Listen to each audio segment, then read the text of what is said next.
دوستوں، پرانے زمانے میں ایک بادشاہ ایک ملک پر حکومت کرتا تھا۔ وہ ہمیشہ اپنے سر پر پگڑی پہنے رہتا تھا۔ کبھی کسی نے بادشاہ کو پگڑی کے بغیر نہیں دیکھا تھا۔ اس ملک کے لوگوں کو حیرت ہوا کرتی تھی کہ سردی ہو یا گرمی، دن ہو یا رات، آخر بادشاہ پگڑی اتارتے کیوں نہیں؟ ملک کے بچوں کا انوکھا اندازہ تھا کہ یقیناً ہمارے بادشاہ گنجے ہیں یا ان کے سر پر سرخ بال ہیں جنہیں چھپانے کے لیے وہ پگڑی پہنے رہتے ہیں۔ آخر حیرت اور تجسس سے پریشان ہو کر ایک دن لوگوں نے اپنے بادشاہ سے یہ سوال پوچھ ہی لیا کہ آخر اس پگڑی کا راز کیا ہے؟ بادشاہ نے جواب دیا، میں یہ پگڑی اس لیے پہنتا ہوں کہ اس سے میرا سر اونچا رہتا ہے اور میں سب سے ممتاز اور بڑا نظر آتا ہوں۔ جب بچوں کی باری آئی تو انہوں نے بھی اپنا سوال کیا۔ بادشاہ نے بچوں کو نرم لہجے میں کہا، آپ کے بادشاہ گنجے نہیں ہیں، بلکہ ان کے سر پر جو بال ہیں وہ بہت خوبصورت ہیں۔ جیسے رات میں آسمان پر تارے چمکتے ہیں، ویسے ہی میرے کالے سیاہ بال تاروں کی طرح چمکیلے ہیں۔ یہ سن کر بچوں نے بادشاہ سے کہا کہ اگر ایسی بات ہے تو ایک بار اپنے بال دکھائے۔ لیکن بادشاہ نے اپنے بال نہیں دکھائے۔ اصل میں پگڑی پہنے رکھنے کا راز یہ تھا کہ بادشاہ کے سر پر سینگ تھے، اسی لیے وہ پگڑی نہیں اتارتے تھے۔ لیکن اس بات کا کسی کو پتہ نہیں تھا، یہاں تک کہ وزیر، خادم، ملازم اور درباریوں کو بھی نہیں، اور نہ ہی یہ راز آج تک شہزادے اور شہزادیاں جان سکی تھیں۔ ایک دن کا ذکر ہے کہ بادشاہ کمرے میں اکیلا بیٹھا تھا۔ گرمی سے پریشان ہو کر اس نے اپنی پگڑی اتار دی تھی۔ تب اچانک بادشاہ کا خادم اندر آ گیا، سینگ دیکھ کر حیران ہوا اور خوف سے چلانے لگا، بادشاہ سلامت، یہ کیا ہے؟ بادشاہ نے خادم کو تسلی دیتے ہوئے کہا، دیکھو اب تم کسی کو مت بتانا، یہ ہمارا شاہی راز ہے، ورنہ میرے ہی ملک میں لوگ مجھے انسان نہیں حیوان سمجھنے لگیں گے، اور اگر تم نے کسی کو بتایا تو پھر میری اور تمہاری دوستی ختم۔ یاد رکھنا، تم میرے خادم ہو، لیکن میں تم سے ایسا سلوک رکھتا ہوں جیسے تم میرے دوست ہو۔ خادم بھی مطمئن ہو گیا اور بادشاہ سے کہا کہ وہ کسی کو نہیں بتائے گا، لیکن خادم کے پیٹ میں درد تھا کہ وہ یہ راز کسی کو بتائے۔ اس کی یہ بے چینی دیکھ کر اس کی اماں نے وجہ پوچھی۔ اس نے اپنی اماں کو بتایا کہ کوئی ایسی بات ہے جو وہ اماں کو بھی نہیں بتا سکتا۔ اس کی اماں نے کہا کہ وہ جا کر جنگل میں ایک درخت کو بتا دے، کیونکہ ایک درخت تو کسی کو بھی راز نہیں بتائے گا۔ خادم نے ایسا ہی کیا اور جنگل کے ایک درخت کو بتا آیا۔ کچھ دن بعد اس درخت کی لکڑی سے ایک ڈھول بجایا گیا۔ اسے ایک ڈھول والے نے خرید لیا۔ کسی کی شادی میں اسی ڈھول والے کو بلایا گیا۔ ڈھول والے نے جیسے ہی ڈھول بجایا تو ڈھول کی آواز کی بجائے ڈھول سے یہ آواز نکلی کہ بادشاہ کے سر پر سینگ ہیں۔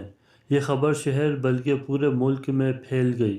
جب خبر بادشاہ تک پہنچی تو انہوں نے ڈھول والے کو بلایا اور کہا کہ تمہارا ڈھول یہ کیوں کہہ رہا ہے؟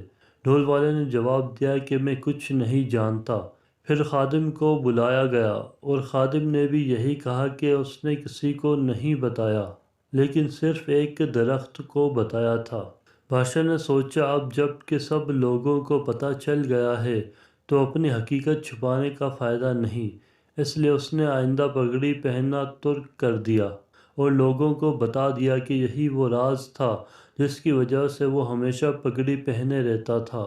دلچسپ بات یہ ہوئی کہ عوام نے بادشاہ کا مذاق نہیں اڑایا، بلکہ اپنے اچھے رویے سے بادشاہ کو یقین دلا دیا کہ اصل خوبی نیکی، رحم دلی اور ایمانداری ہے۔ اچھی شکل و صورت کی بنا پر کسی کو اچھا قرار نہیں دیا جا سکتا۔ میں ایک بادشاہ حکومت کرتا تھا۔ اس کا عدل و انصاف دور دور تک مشہور تھا۔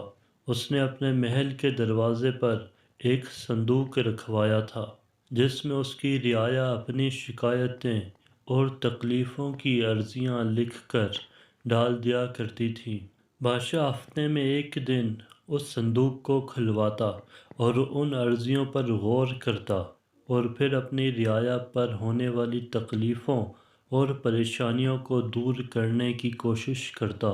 شاید یہی وجہ تھی کہ رعایا اس سے بہت خوش تھی۔ ایک دن جب صندوق کھولا گیا تو صندوق میں جمع ہوئی عرضیوں کے ساتھ ایک عرضی کسی لڑکی کی بھی تھی۔ اس عرضی میں لڑکی نے بادشاہ کی بڑے اچھے الفاظ میں تعریف کی تھی۔ اس عرضی کو پڑھ کر بادشاہ متاثر ہوئے بنا نہ رہ سکا۔ اس نے لڑکی کو اپنے دربار میں حاضر ہونے کا حکم صادر فرمایا۔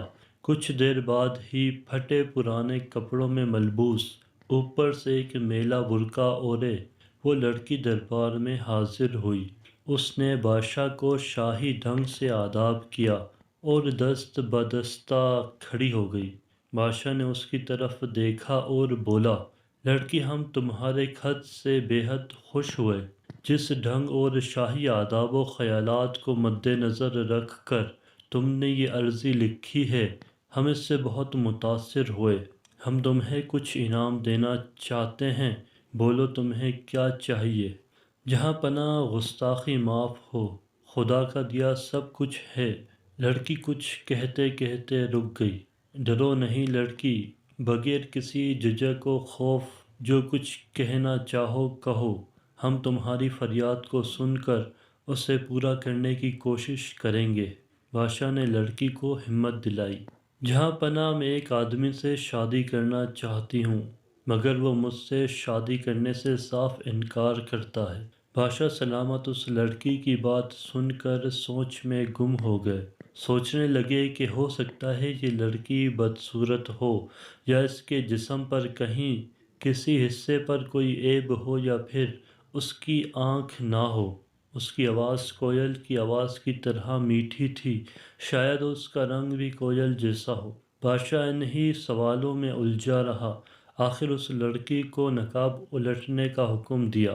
بادشاہ تو ماں باپ کی جگہ ہوتے ہیں، یہ سوچ کر بغیر کسی جھجک کے لڑکی نے اپنا نقاب الٹ دیا، اور بادشاہ نے دیکھا تو اسے ایسا لگا جیسے 14ویں کا چاند زمین پر آ گیا ہو۔ انہوں نے اس کی خوبصورت چہرے کو دیکھتے ہوئے کہا، کون ہے وہ بد نصیب جو تم سے شادی کرنے سے انکار کرتا ہے؟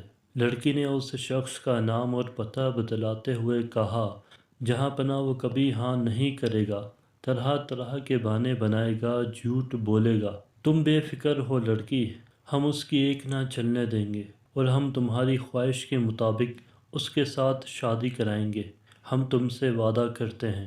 بادشاہ کی زبان سے ایسے کلمات سن کر لڑکی بہت خوش ہوئی۔ ایک جوان آدمی کو بادشاہ کے صفائی دربار میں لے کر حاضر ہوئے۔ بادشاہ نے اس کا نام و پتہ جان کر اس سے کہا، اے نوجوان، کیا تم اس لڑکی سے شادی کرنے سے انکار کرتے ہو؟ بادشاہ کا یہ سوال سن کر وہ نوجوان کچھ گھبرایا، مگر دوسرے ہی لمحے وہ سنبھل کر بولا، جہاں پناہ یہ تو میری بہن ہے، میری حقیقی بہن، بھلا میں اس سے کیوں شادی کر سکتا ہوں؟ بادشاہ کو یاد آیا کہ اس لڑکی نے کہا تھا وہ کوئی نہ کوئی بہانہ ضرور بنائے گا۔ تمہارے پاس اس کا کوئی ثبوت ہے کہ یہ تمہاری حقیقی بہن ہے؟ اس بات کا ثبوت ابھی اور اسی وقت دینا ہوگا، بادشاہ نے سخت لہجے میں کہا۔ عالم پناہ میں اس بات کا ابھی ثبوت پیش کر سکتا ہوں، مگر مجھے 2 گھنٹے کی مہلت دے دی جائے۔ اور بادشاہ نے اس نوجوان کو 2 گھنٹے کی مہلت دے دی۔ 2 گھنٹے کے بعد وہ نوجوان اپنے محلے کے 3 بزرگوں کو ساتھ لے کر آیا۔ ان بزرگوں نے بادشاہ کے پوچھنے پر اس نوجوان کے بیان کی تصدیق کر دی۔ اب بادشاہ نے لڑکی کی طرف دیکھا کہ وہ کچھ اور کہنا چاہتی ہے۔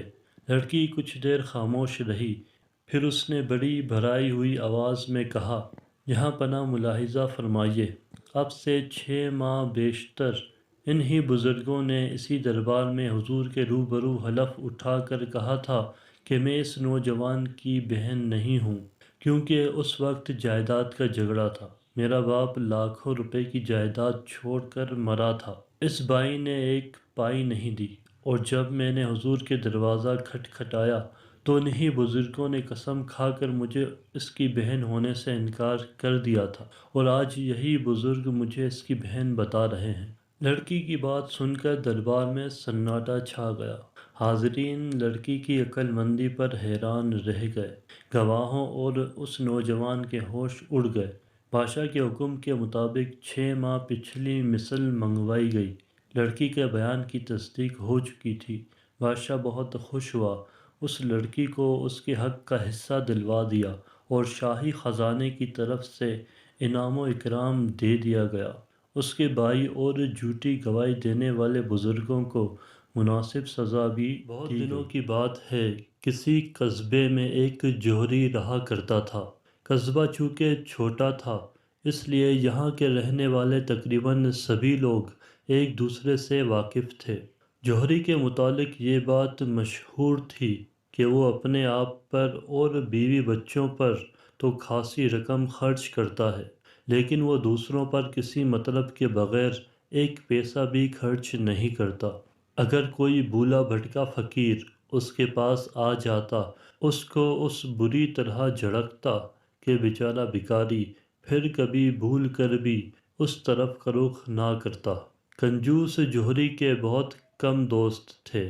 وہ اپنے دوستوں پر بھی پیسہ خرچ نہ کرتا، بلکہ ان سے ہی کھانے پینے کی توقع رکھتا۔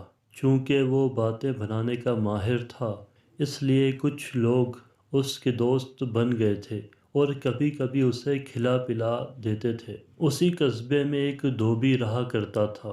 وہ جوہری کے بالکل برعکس تھا۔ اس کے پاس ضرورت سے زیادہ جو پیسہ ہوتا وہ دوستوں اور ضرورت مندوں پر خرچ کر دیا کرتا۔ جب شاہی دھوبی بیمار ہو جاتا تو وہ بادشاہ کے کپڑے بھی دھویا کرتا۔ وہ لوگوں میں بڑا ہر دل عزیز تھا۔ وہ دھوبی تھا مگر لوگ جوہری سے زیادہ اس کی عزت کرتے تھے۔ ایک شام دھوبی کام ختم کر کے اپنے دوستوں سے گپ شپ کر رہا تھا کہ کنجوس جوہری کا ذکر چھڑ گیا۔ ایک دوست نے کہا، اس جیسا کنجوس انسان تو ہم نے اپنی زندگی میں دیکھا نہ سنا۔ دوسرے دوست نے اس کی ہاں میں ہاں ملائی، اس نے آج تک کسی کو ایک گلاس پانی نہیں پلایا۔ دھوبی بولا، میں اس کنجوس جوہری سے چائے پینے تو ایک طرف، کھانا تک کھا سکتا ہوں۔ تمام دوستوں نے زوردار کہکا لگایا۔ ایک دوست نے ٹانگیں پھیلاتے ہوئے کہا، بڑے بڑے 30 مار خاں اس سے چائے تک نہیں پی سکے، بھلا تم کھانا کیسے کھاؤ گے؟ دھوبی نے کہا، آخر تم لوگوں کو میری بات پر یقین کیوں نہیں آ رہا؟ جب اس کنجوس جوہری سے کوئی چیز کھانا ممکن نہیں تو یقین کیسے آئے گا؟ اگر میں نے اس سے کھانا کھا لیا تو تم مجھے کیا انعام دو گے؟ ایک دوست بولا، ہم سب مل کر تمہاری ایک شاندار دعوت کریں گے۔ دھوبی بولا، تو پھر ٹھیک ہے، میں کل دوپہر کا کھانا جوہری کے گھر کھاؤں گا۔ ٹھیک ہے، ہم بھی وہاں آئیں گے، سب نے ایک آواز ہو کر کہا۔ دھوبی رات دیر تک کنجوس جوہری سے کھانا کھانے کی ترکیب سوچتا رہا۔ آخر ایک ترکیب اس کی سمجھ میں آ ہی گئی۔ دھوبی نے اگلے دن ایک خالی ڈبہ لیا اور جوہری کے گھر جا پہنچا۔ اسے معلوم تھا کہ جوہری اس وقت دوپہر کا کھانا کھاتا ہے۔ اس نے دروازہ کھٹکھٹایا۔ کون ہے؟ اندر سے جوہری کی آواز آئی۔ میں ہوں، دھوبی۔ تمہیں معلوم نہیں یہ میرے کھانے کا وقت ہے؟ جوہری نے بیزار ہو کر کہا۔ دھوبی نے ادب سے جواب دیا، معلوم ہے جناب، لیکن اس وقت میں آپ کے پاس ضروری کام سے آیا ہوں۔ کون سا کام؟ دھوبی نے کہا، آپ دروازہ کھولیے، ایک ہیرے کے بارے میں بات کرنی ہے۔ ہیرے کا نام سنتے ہی جوہری کے منہ میں پانی بھر آیا اور اس نے فوراً دروازہ کھول دیا۔ دھوبی کے ہاتھ میں ڈبہ دیکھ کر وہ سمجھا کہ اس میں ہیرا ہے جسے دھوبی بیچنے آیا ہے۔ جوہری کو یہ بات بھی معلوم تھی کہ دھوبی کبھی کبھی شاہی محل میں کپڑے دھوتا ہے۔ اس نے سوچا، بہت ممکن ہے میلے کپڑوں میں بھولے سے کوئی ہیرا آ گیا ہو۔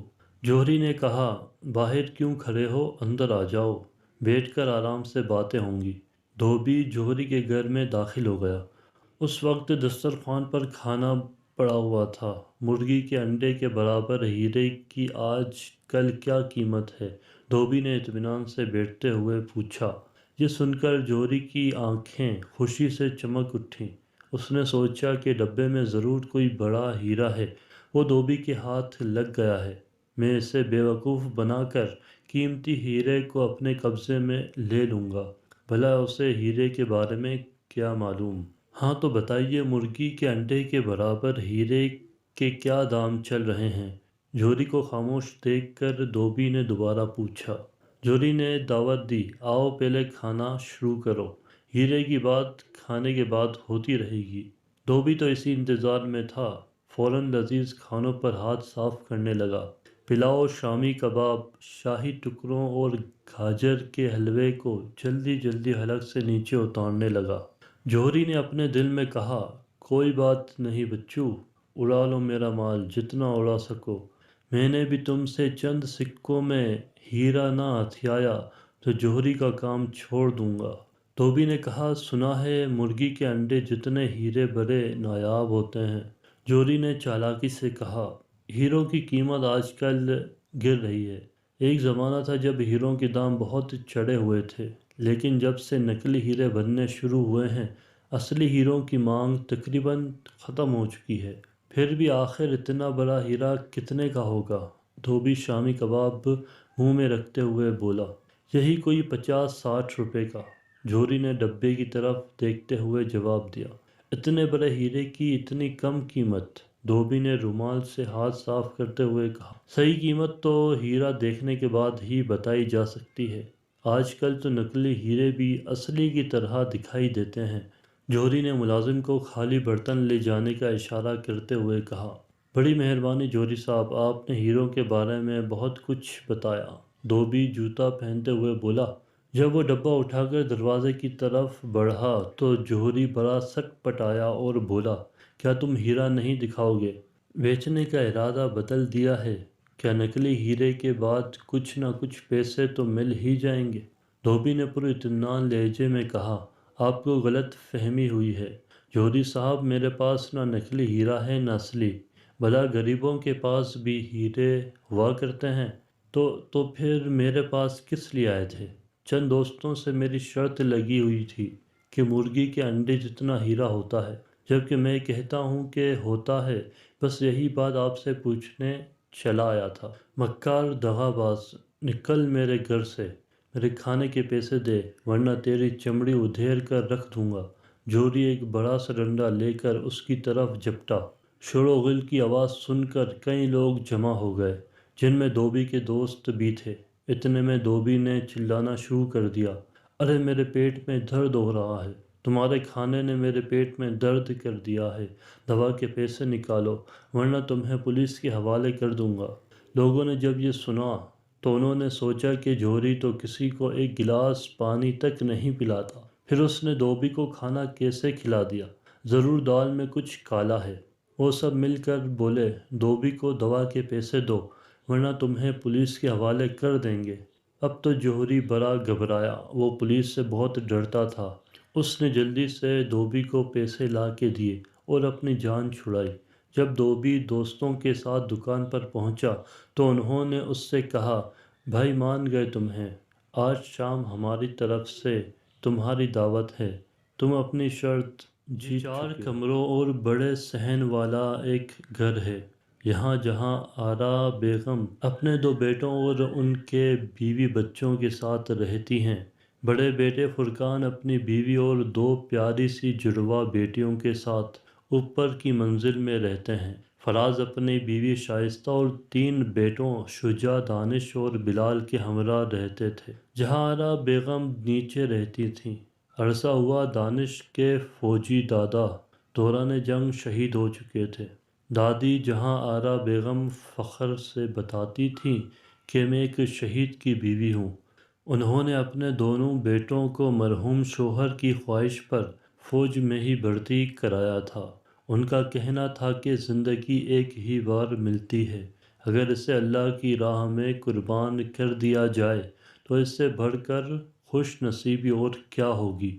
ایک دن شجاع اور بلال اسکول سے گھر آئے تو ان دونوں کے منہ پھولے ہوئے تھے۔ شائستہ بیگم نے آگے بڑھ کر پوچھا، کیا ہوا؟ کیا اسکول سے مار کھا کر آ رہے ہو؟ شجاع بولا، امی جان آپ دانش کو سمجھا کر اسکول بھیجا کریں، وہ روزانہ ہماری بے عزتی کروا دیتا ہے۔ بلال نے بھی اس کی ہاں میں ہاں ملائی۔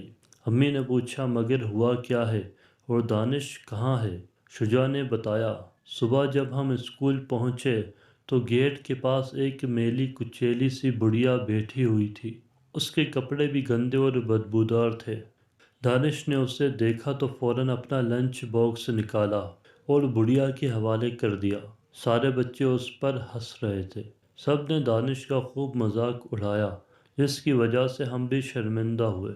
شائستہ بیگم کو بھی غصہ آ گیا اور وہ بولی، آنے دو ذرا اسے، اس کے تو میں خوب کان کھینچوں گی۔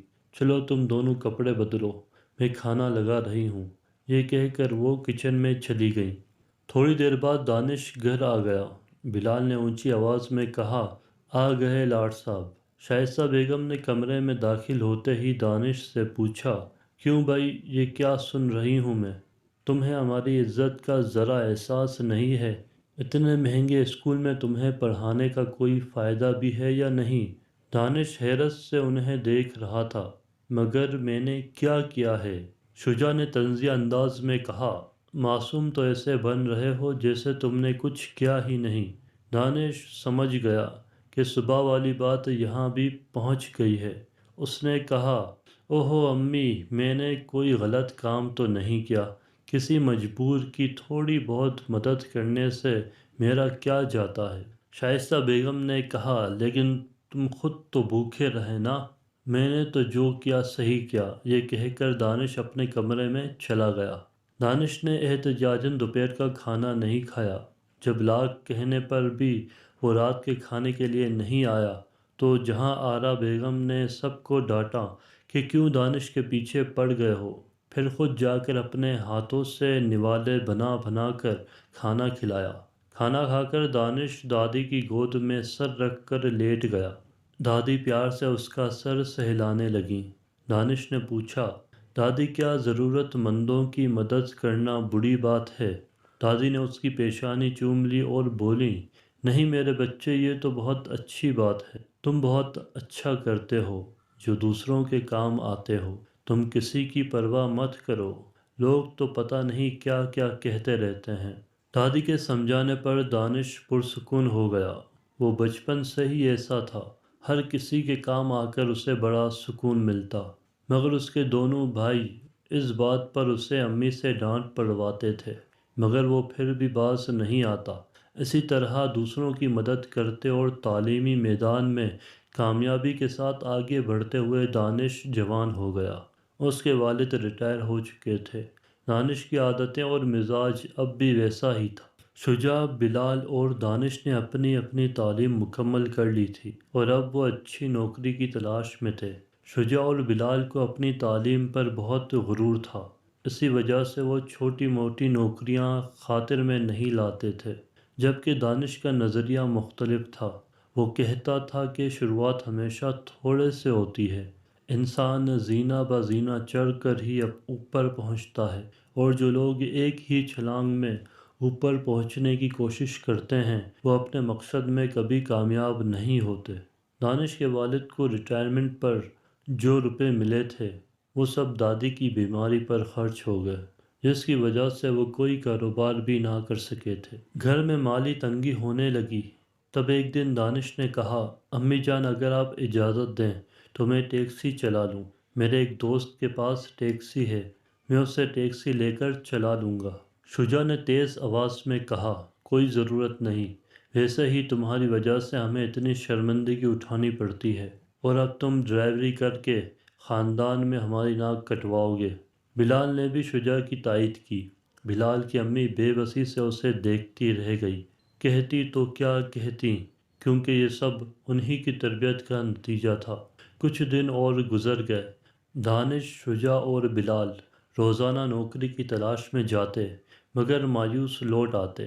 آخر نوبت یہاں تک آ گئی کہ ایک وقت میں دال پکتی تو دو وقت چلانی پڑتی۔ آخر ایک دن شائستہ بیگم بے بسی کے عالم میں فراز صاحب کے سامنے رو پڑیں، میں کیا کروں، کہاں سے پکاؤں؟ اب تک تو میں نے اپنا زیور وغیرہ بیچ کر گھر چلایا، مگر اب تو ذرا بھی یہ پیسے نہیں ہیں۔ ان کی باتوں سے فراز صاحب بھی دکھی ہو گئے اور بولے، بیگم سمجھ میں نہیں آتا کہ ہمارے گھر کو کس کی نظر لگ گئی ہے، اب تو کسی سے ادھار مانگتے ہوئے بھی شرم آتی ہے۔ وہ دونوں اس بات سے بے خبر تھے کہ دانش ان کی باتیں سن رہا تھا۔ اچانک دانش نے ایک فیصلہ کیا اور باہر نکل گیا۔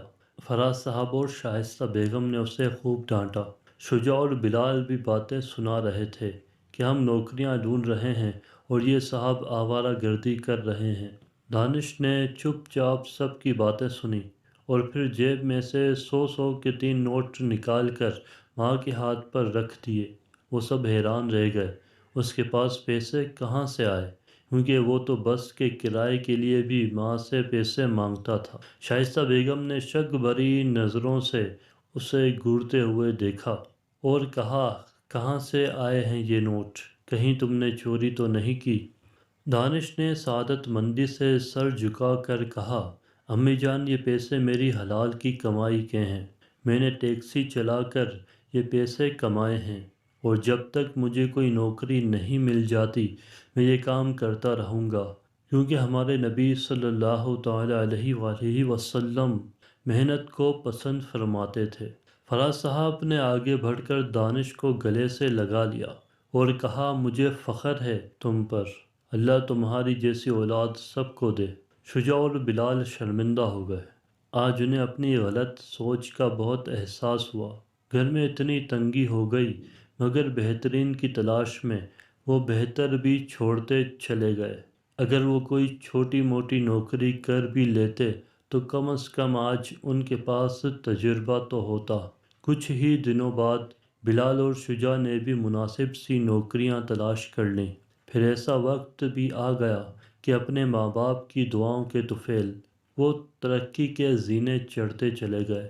دیر سے ہی صحیح، مگر ان کی سمجھ میں آ گیا تھا کہ قطرہ قطرہ کر کے دریا بھی بن سکتا ہے۔ کسی گاؤں میں ایک بڑا زمیندار رہتا تھا۔ خدا نے اسے بہت سی زمین، بڑے بڑے مکان اور باغ دیے تھے، جہاں ہر قسم کے پھل اپنے اپنے موسم میں پیدا ہوتے تھے۔ گائے اور بھینسوں کے علاوہ اس کے پاس ایک اچھی قسم کا بیل اور عربی گدھا بھی تھا۔ بیل سے کھیتوں میں ہل چلانے کا کام لیا جاتا اور گدھے پہ سوار ہو کر زمیندار ادھر ادھر سیر کو نکل جاتا۔ ایک بار اس کے پاس کہیں سے گھومتا پھرتا ایک فقیر نکل آیا۔ زمیندار ایک رحم دل آدمی تھا۔ اس نے فقیر کو اپنے ہاں ٹھہرایا، اس کے کھانے پینے اور آرام سے رہنے کا بہت اچھا انتظام کیا۔ 2 4 دن بعد جب وہ فقیر وہاں سے جانے لگا تو اس نے زمیندار سے کہا، تم نے میری جو خاطرداری کی ہے میں اسے کبھی نہیں بھولوں گا۔ تم دیکھ رہے ہو کہ میں ایک فقیر ہوں، میرے پاس کوئی ایسی چیز نہیں جو تمہاری خدمت میں پیش کروں۔ ہاں، مجھے جانوروں اور حیوانوں کی بولیاں سمجھ آتی ہیں، تم چاہو تو یہ علم میں تمہیں سکھا سکتا ہوں، لیکن تم کو مجھ سے ایک وعدہ کرنا ہوگا کہ یہ راز کسی کو نہیں بتاؤ گے، اور یہ بھی سن لو، اگر تم نے یہ راز کسی کو بتایا تو پھر تم زندہ نہیں رہ سکو گے۔ زمیندار نے کہا، میں تم سے وعدہ کرتا ہوں کہ میں یہ راز کسی کو بھی نہیں بتاؤں گا اور تمہارا یہ احسان عمر بھر یاد رکھوں گا۔ خیر فقیر نے اسے جانوروں اور حیوانوں کی باتیں سمجھنے کا علم سکھا دیا اور چلا گیا۔ زمیندار کے پاس جو بیل تھا وہ بیچارہ صبح سے پچھلے پہر تک ہل میں جتا رہتا۔ شام کو جب وہ گھر آتا تو اس کے کھانے کے لیے بھوسا ڈال دیا جاتا، لیکن گدھے کو سبز گھاس اور چنے کا دانہ کھانے کو ملتا۔ غریب بیل یہ سب کچھ دیکھتا اور چپ رہتا۔ وقت اسی طرح گزر رہا تھا۔ ایک دن جب بیل کھیتوں سے واپس آتے ہوئے گدھے کے پاس سے گزرا تو گدھے نے اسے لنگڑاتے ہوئے دیکھ کر پوچھا، بھائی آج تم لنگڑا لنگڑا کر کیوں چل رہے ہو؟ بیل نے جواب دیا، گدھے بھائی آج مجھے بہت کام کرنا پڑا، میں جب تھک جاتا تھا تو نوکر میری پیٹھ اور ٹانگوں پر زور زور سے لاٹھیاں مارتا، میری ٹانگ میں چوٹ لگ گئی ہے، خیر اپنی اپنی قسمت ہے۔ گدھا چپ رہا اور بیل اپنے تھان کی طرف چلا گیا۔ جہاں بیل بندھا کرتا تھا۔ وہاں زمیندار کو اپنے نوکر کے لیے گھر بنوانا تھا۔ کچھ دنوں کے بعد زمیندار نے بیل کے لیے بھی گدھے کے پاس ہی کھرلی بنوا دی۔ جب دونوں کو وقت ملتا ایک دوسرے سے بھی باتیں کر لیتے۔ ایک روز بیل کو اداس اور خاموش دیکھ کر گدھے نے اس سے پوچھا، بیل بھائی کیا بات ہے؟ آج تم چپ چپ کیوں ہو؟ کوئی بات ہی کرو۔ بیل نے کہا، گدھے بھائی کیا بات کروں؟ آج پھر بڑی لاٹھیاں پڑی ہیں۔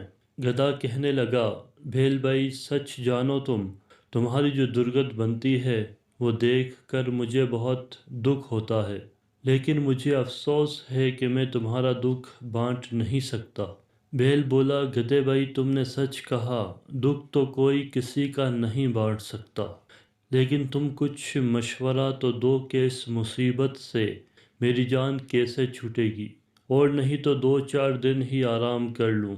گدھے نے کہا، ایک ترکیب میری سمجھ میں آئی ہے، اس پر عمل کرو گے تو 5-7 روز کے لیے تم بچ جاؤ گے، کہو تو بتاؤں۔ بیل بولا، نیکی اور پوچھ بتاؤ کیا ترکیب ہے۔ گدھے نے بتایا، تم یہ کرو کہ جب ہل والا تمہیں ہل میں جوتنے کے لیے لینے آئے تو تم آنکھیں بند کر کے کھڑے ہو جانا، وہ تمہیں کھینچے تو تم 2 قدم چلنا اور ٹھہر کر گردن ڈال دینا۔ پھر بھی اگر اسے رحم نہ آئے اور کھیت پر لے ہی جائے تو کام نہ کرنا اور زمین پر بیٹھ جانا، کیسا ہی مارے پیٹے ہرگز نہ اٹھنا۔ پھر وہ تمہیں گھر لے آئے گا، گھر لا کر تمہیں آگے چارہ ڈالے تو کھانا تو ایک طرف، تم اسے سونگھنا تک نہیں۔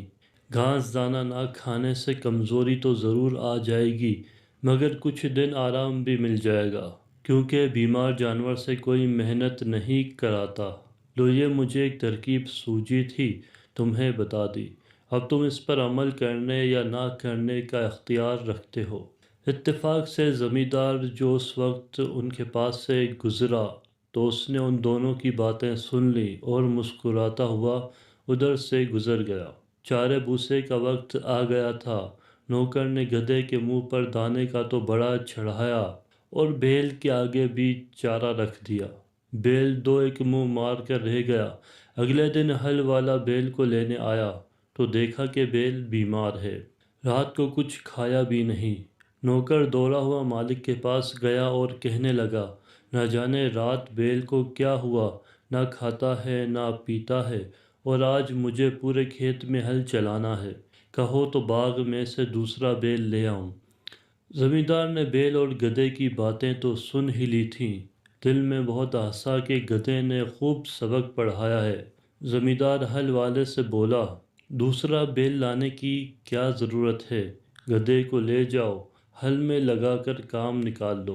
گدھے پر مصیبت آ گئی۔ پہلے تو دن بھر تھان پر کھڑے کھڑے گھاس کھایا کرتا تھا، اب جو صبح سے ہل میں جتا تو شام تک سانس لینے کی مہلت نہ ملی۔ سورج ڈوبنے کے بعد جب گدھا لوٹ کر اپنے تھان پر آیا تو بیل نے اس کا بہت شکریہ ادا کیا اور کہنے لگا، بھیا تمہاری مہربانی سے آج مجھ کو ایسا سکھ ملا کہ ساری عمر کبھی نہیں ملا تھا، خدا تم کو خوش رکھے۔ گدھا کچھ نہ بولا، وہ اس سوچ میں تھا کہ اگر 2-4 دن یہی حال رہا تو میری جان ہی نکل جائے گی۔ اچھی نیکی کی کہ اپنے کو مصیبت میں پھنسا دیا۔ دوسرے دن پھر ہل والا گدھے کو لے گیا اور شام تک اسے ہل میں لگائے رکھا۔ جب گدھا تھکا ہارا واپس آیا تو بیل نے پھر اس کا شکریہ ادا کیا اور خوشامد کی باتیں کرنی چاہی۔ گدھا کہنے لگا، میاں ان باتوں کو رہنے دو، آج میں نے مالک کی زبان سے ایک ایسی بری خبر سنی ہے کہ میرے رونگٹے کھڑے ہو رہے ہیں، خدا تم کو اپنی حفاظت میں رکھے۔ بیل نے کان کھڑے کر کے پوچھا، گدھے بھائی سناؤ تو، میرا دل تو دھڑکنے لگا ہے۔ گدھا بولا، کیا سناؤں، مالک ہل والے سے کہہ رہا تھا کہ اگر بیل زیادہ بیمار ہو گیا ہے اور اٹھنے کے قابل نہیں رہا تو کسائی کو بلا کر اس پر چھری پھروا دو۔ بیل کسائی کے نام سے کانپ اٹھا اور کہنے لگا، پھر تم کیا مشورہ دیتے ہو؟ گدھا بولا، میں تو ہر حال میں تمہاری بھلائی چاہتا ہوں، اب میرا یہ مشورہ ہے کہ تم کھڑے ہو جاؤ، چارہ بھوسا کھانے لگو اور صبح کو جب حل والا آئے تو خوشی خوشی اس کے ساتھ جا کر حل میں جت جاؤ۔ یہ باتیں بھی زمیندار چھپا ہوا سن رہا تھا اور دونوں کی باتوں پر دل ہی دل میں ہنس رہا تھا۔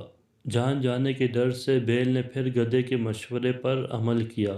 صبح ہوئی تو زمیندار اپنی بیوی کو ساتھ لیے بیل کے تھان پر پہنچا۔ بیل نے جو اپنے مالک کو دیکھا تو اچھلنا شروع کر دیا۔ اتنے میں حل والا بھی آ گیا۔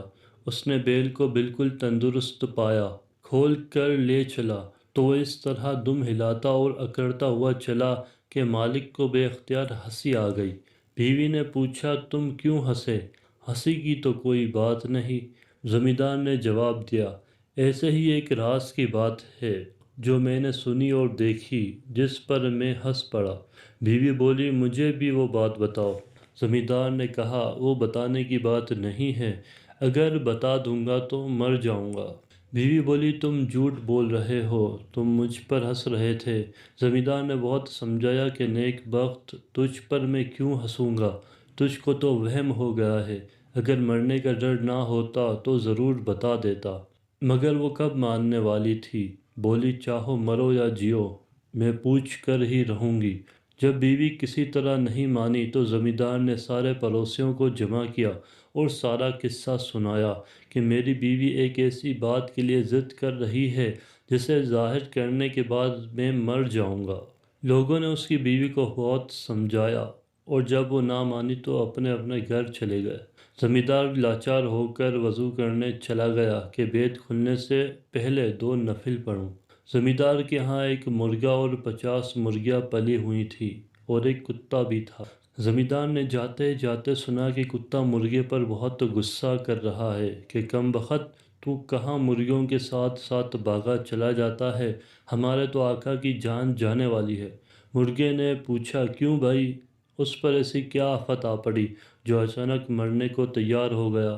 کتے نے ساری کہانی مرغے کو سنا دی۔ مرغے نے جو یہ قصہ سنا تو بہت ہنسا اور کہنے لگا، ہمارا مالک بھی عجیب بے وقوف آدمی ہے، بیوی سے ایسا دبنا بھی کیا کہ مر جائے اور اس کی بات نہ ٹلے۔ مجھے دیکھو، مجال ہے جو کوئی مرغی میرے سامنے سر اٹھائے۔ زمیندار کتے اور مرغے کی باتیں سن رہا تھا۔ اچانک اس کے ذہن میں ایک ترکیب آئی۔ وہ اپنی بیوی کے پاس گیا اور اس کو جا کر یہ بات بتائی کہ میں آج تمہیں یہ راز بتاتا ہوں، مگر تم کسی سے نہیں کہنا۔ بیوی نے کہا، ہاں میں کسی سے نہیں کہوں گی، تم بتاؤ۔ تب زمیندار نے اسے ہر جانور کی آواز نکال کر سنائی جو اس کے پاس پلے ہوئے تھے۔ ایک ایک جانور کی آواز سن کر اس کی بیوی زور زور سے ہنسنے لگی اور کہنے لگی کہ یہ بات تھی تو تم اسی وقت بتا دیتے۔ زمیندار نے کہا کہ اگر میں اس وقت بتاتا تو تم میرا مذاق اڑاتی۔ اس کے بعد دونوں باہر نکل آئے اور رشتہ دار جو پریشان تھے خوش ہو گئے اور میاں بیوی مرتے دم تک بڑے اطمینان کے ساتھ زندگی گزارنے لگے۔ سردیوں کے دن تھے۔ بالا موچی درخت کے نیچے اپنی چھوٹی سی دکان میں جوتوں کی مرمت کرنے میں مصروف تھا۔ اس کی دکان بغیر چھت اور دیواروں کے ایک درخت کے نیچے گاؤں کے بالکل بیچوں بیچ ایک صاف ستھرے میدان میں تھی، اور اس دکان کا کل اثاثہ لکڑی کا ایک صندوق تھا۔ جب بالا کام ختم کر لیتا تھا تو اپنی ساری چیزیں اس صندوق میں بند کر کے اس کی کنڈی لگا دیا کرتا تھا اور یوں دکان بند ہو جاتی تھی۔ دوپہر کا وقت ہو گیا تھا اور سر پر سورج بھی چمک رہا تھا، مگر بالا پھر بھی سردی محسوس کر رہا تھا۔ اس نے اون کی بنی ہوئی پرانی شال کو اپنے جسم کے گرد لپیٹ رکھا تھا، اس کے باوجود اس کے ہاتھ پاؤں سردی سے ٹھنڈے ہو رہے تھے۔ وہ گاؤں کا واحد موچی تھا۔ گاؤں کے سب لوگ اپنے پھٹے پرانے جوتوں کی مرمت اسی سے کرواتے تھے، اس لیے اس کو خالی بیٹھنے کی ذرا بھی فرصت نہیں ملتی تھی اور وہ صبح سے شام تک اپنے کام میں ہی لگا رہتا تھا۔ بالا تھا تو غریب آدمی، مگر اس میں لالچ نام کی کوئی چیز نہ تھی۔ اسے علم تھا کہ گاؤں کے لوگوں کی آمدنی زیادہ نہیں ہوتی اور وہ بڑی مشکل سے اپنی زندگی بسر کرتے ہیں۔ بالا گاؤں کے دوسرے لوگوں کی طرح ہی ان پڑھ تھا، مگر اس کو گاؤں والوں کی غربت کا احساس تھا۔ اس لیے وہ ان سے جوتوں کی مرمت کے زیادہ پیسے نہیں لیتا تھا۔ ایسا بھی نہیں تھا کہ اس کو جوتوں کی مرمت کے بدلے رقم ہی ملتی ہو۔ گاؤں کے کچھ لوگ تو اس کی خدمت کے عوض اسے مرغی، انڈے، گندم، سبزیاں اور گڑ وغیرہ بھی دے دیا کرتے تھے۔ ایک دفعہ اس نے گاؤں کے ایک آدمی کے 2 بچوں کے نئے جوتے بنوائے تھے، تو اس آدمی نے ان جوتوں کے بدلے اسے ایک بکری دے دی تھی۔ اس بکری کی وجہ سے بالا اور اس کے گھر والوں کو دودھ کی آسانی ہو گئی تھی۔ وہ اپنی بیوی اور بچوں کے ساتھ گاؤں میں رہتا تھا۔ گھر چلانے کے لیے اسے سخت محنت کرنی پڑتی تھی۔ اس کی بیوی ایک بہت اچھی اور محنتی عورت تھی۔ وہ جوتوں میں کام آنے والا چمڑا رنگنے میں بالا کا ہاتھ بٹاتی تھی، اور اس کے ساتھ ساتھ وہ گاؤں کے زمینداروں کے کھیتوں میں بھی کام کرتی تھی، جس سے اسے کچھ پیسے مل جاتے تھے۔ دونوں کی اس جدوجہد کے نتیجے میں گھر کی گاڑی چلتی تھی۔ ان کی دونوں بیٹیاں ابھی چھوٹی تھیں اور گاؤں کے کچے مدرسے میں پڑھنے جاتی تھیں۔ دونوں میاں بیوی ان کو کسی کام میں ہاتھ نہ لگانے دیتے تھے۔ بالا ان سے کہتا تھا کہ بس وہ پڑھتی لکھتی رہیں۔ اس کے باوجود دونوں لڑکیاں گھر کے مختلف چھوٹے موٹے کاموں میں لگی رہتی تھیں، جس کی وجہ سے بالا کی بیوی کو بڑی آسانی ہو جاتی تھی۔ بالا کے گھر کی ایک مدت سے مرمت نہیں ہوئی تھی۔ اس کے گھر میں 3 کمرے تھے اور ان کی چھتیں بوسیدہ ہو گئی تھیں۔ بارش ہوتی تھی تو کمروں میں پانی ٹپکنے لگتا تھا۔ بالا یہ سوچ کر پریشان ہو جاتا کہ اگر سردیوں میں بارش ہو گئی تو کیا ہوگا۔ اس نے پیسے جمع کرنا شروع کر دیے تھے تاکہ بارشوں کے ہونے سے پہلے ہی گھر کی چھتوں کی مرمت کروا لی جائے، مگر ابھی اس کے پاس بہت تھوڑے پیسے ہی جمع ہوئے تھے۔ وہ اس مقصد کے لیے اب سورج غروب ہونے تک کام میں لگا رہتا تھا تاکہ کچھ فاضل رقم حاصل ہو جائے اور چھتوں کی مرمت کا کام ہو جائے۔ تھوڑی دیر ہی گزری تھی کہ اس کی بیوی اس کا کھانا لے کر آ گئی۔ وہ اپنے ساتھ ٹین کا ایک بڑا سا ڈبہ بھی لائی تھی، جس میں اس نے لکڑیوں سے آگ جلا رکھی تھی۔ بالا بیوی کو، کھانے کو اور آگ کے ڈبے کو دیکھ کر خوش ہو گیا۔ بالا اپنی بیوی سے بولا، تم نے کمال کر دیا، تجھے کیسے پتا چلا کہ مجھے سردی لگ رہی ہے؟ بالا کی بیوی نے کہا، جیسی سردی یہاں ہے ویسی سردی گھر میں بھی ہے۔ میں نے سوچا کہ تو سردی میں کام کر رہا ہوگا، اس لیے میں ڈبے میں آگ جلا کر لے آؤں۔ یہ کہہ کر اس کی بیوی نے کھانا کھول کر اس کے سامنے رکھ دیا اور بولا، تم کھانا کھا لو، میں گھر جاتی ہوں۔ دونوں بچیاں مدرسے سے واپس آنے والی ہوں گی، انہیں بھی کھانا دینا ہوگا۔ بالا نے کہا کہ تم جاؤ، تم بہت تکلیفیں اٹھاتی ہو، مجھے تو اس کا افسوس ہوتا ہے کہ میں تمہیں کوئی سکھ نہیں دے سکا۔ بس تم دیکھتی ہی جاؤ، جیسے ہی گھر کی چھتوں کی مرمت ہو جاتی ہے میں پھر پیسے جمع کروں گا اور ان سے تمہارے لیے سونے کی بالیاں اور ہاتھ کے کڑے بنواؤں گا۔ اس کی بیوی بولی، تم ہمارے لیے ہی صبح سے شام تک کام میں لگے رہتے ہو، اللہ کا شکر ہے کہ میں بہت سکھ میں ہوں۔ ہماری بچیاں پڑھ لکھ رہی ہیں، مجھے نہ بالیاں چاہیے نہ کڑے، اب تو اوڑھنے پہننے کی باری ہماری بچیوں کی ہے۔ بالا سر ہلا کر جھک کے پانی سے ہاتھ دھونے لگا اور پھر کھانے میں مصروف ہو گیا۔ اس کی بیوی اٹھ کر گھر چلی گئی۔ بالا جلد ہی کھانے سے فارغ ہو گیا اور دوبارہ کام میں لگ گیا۔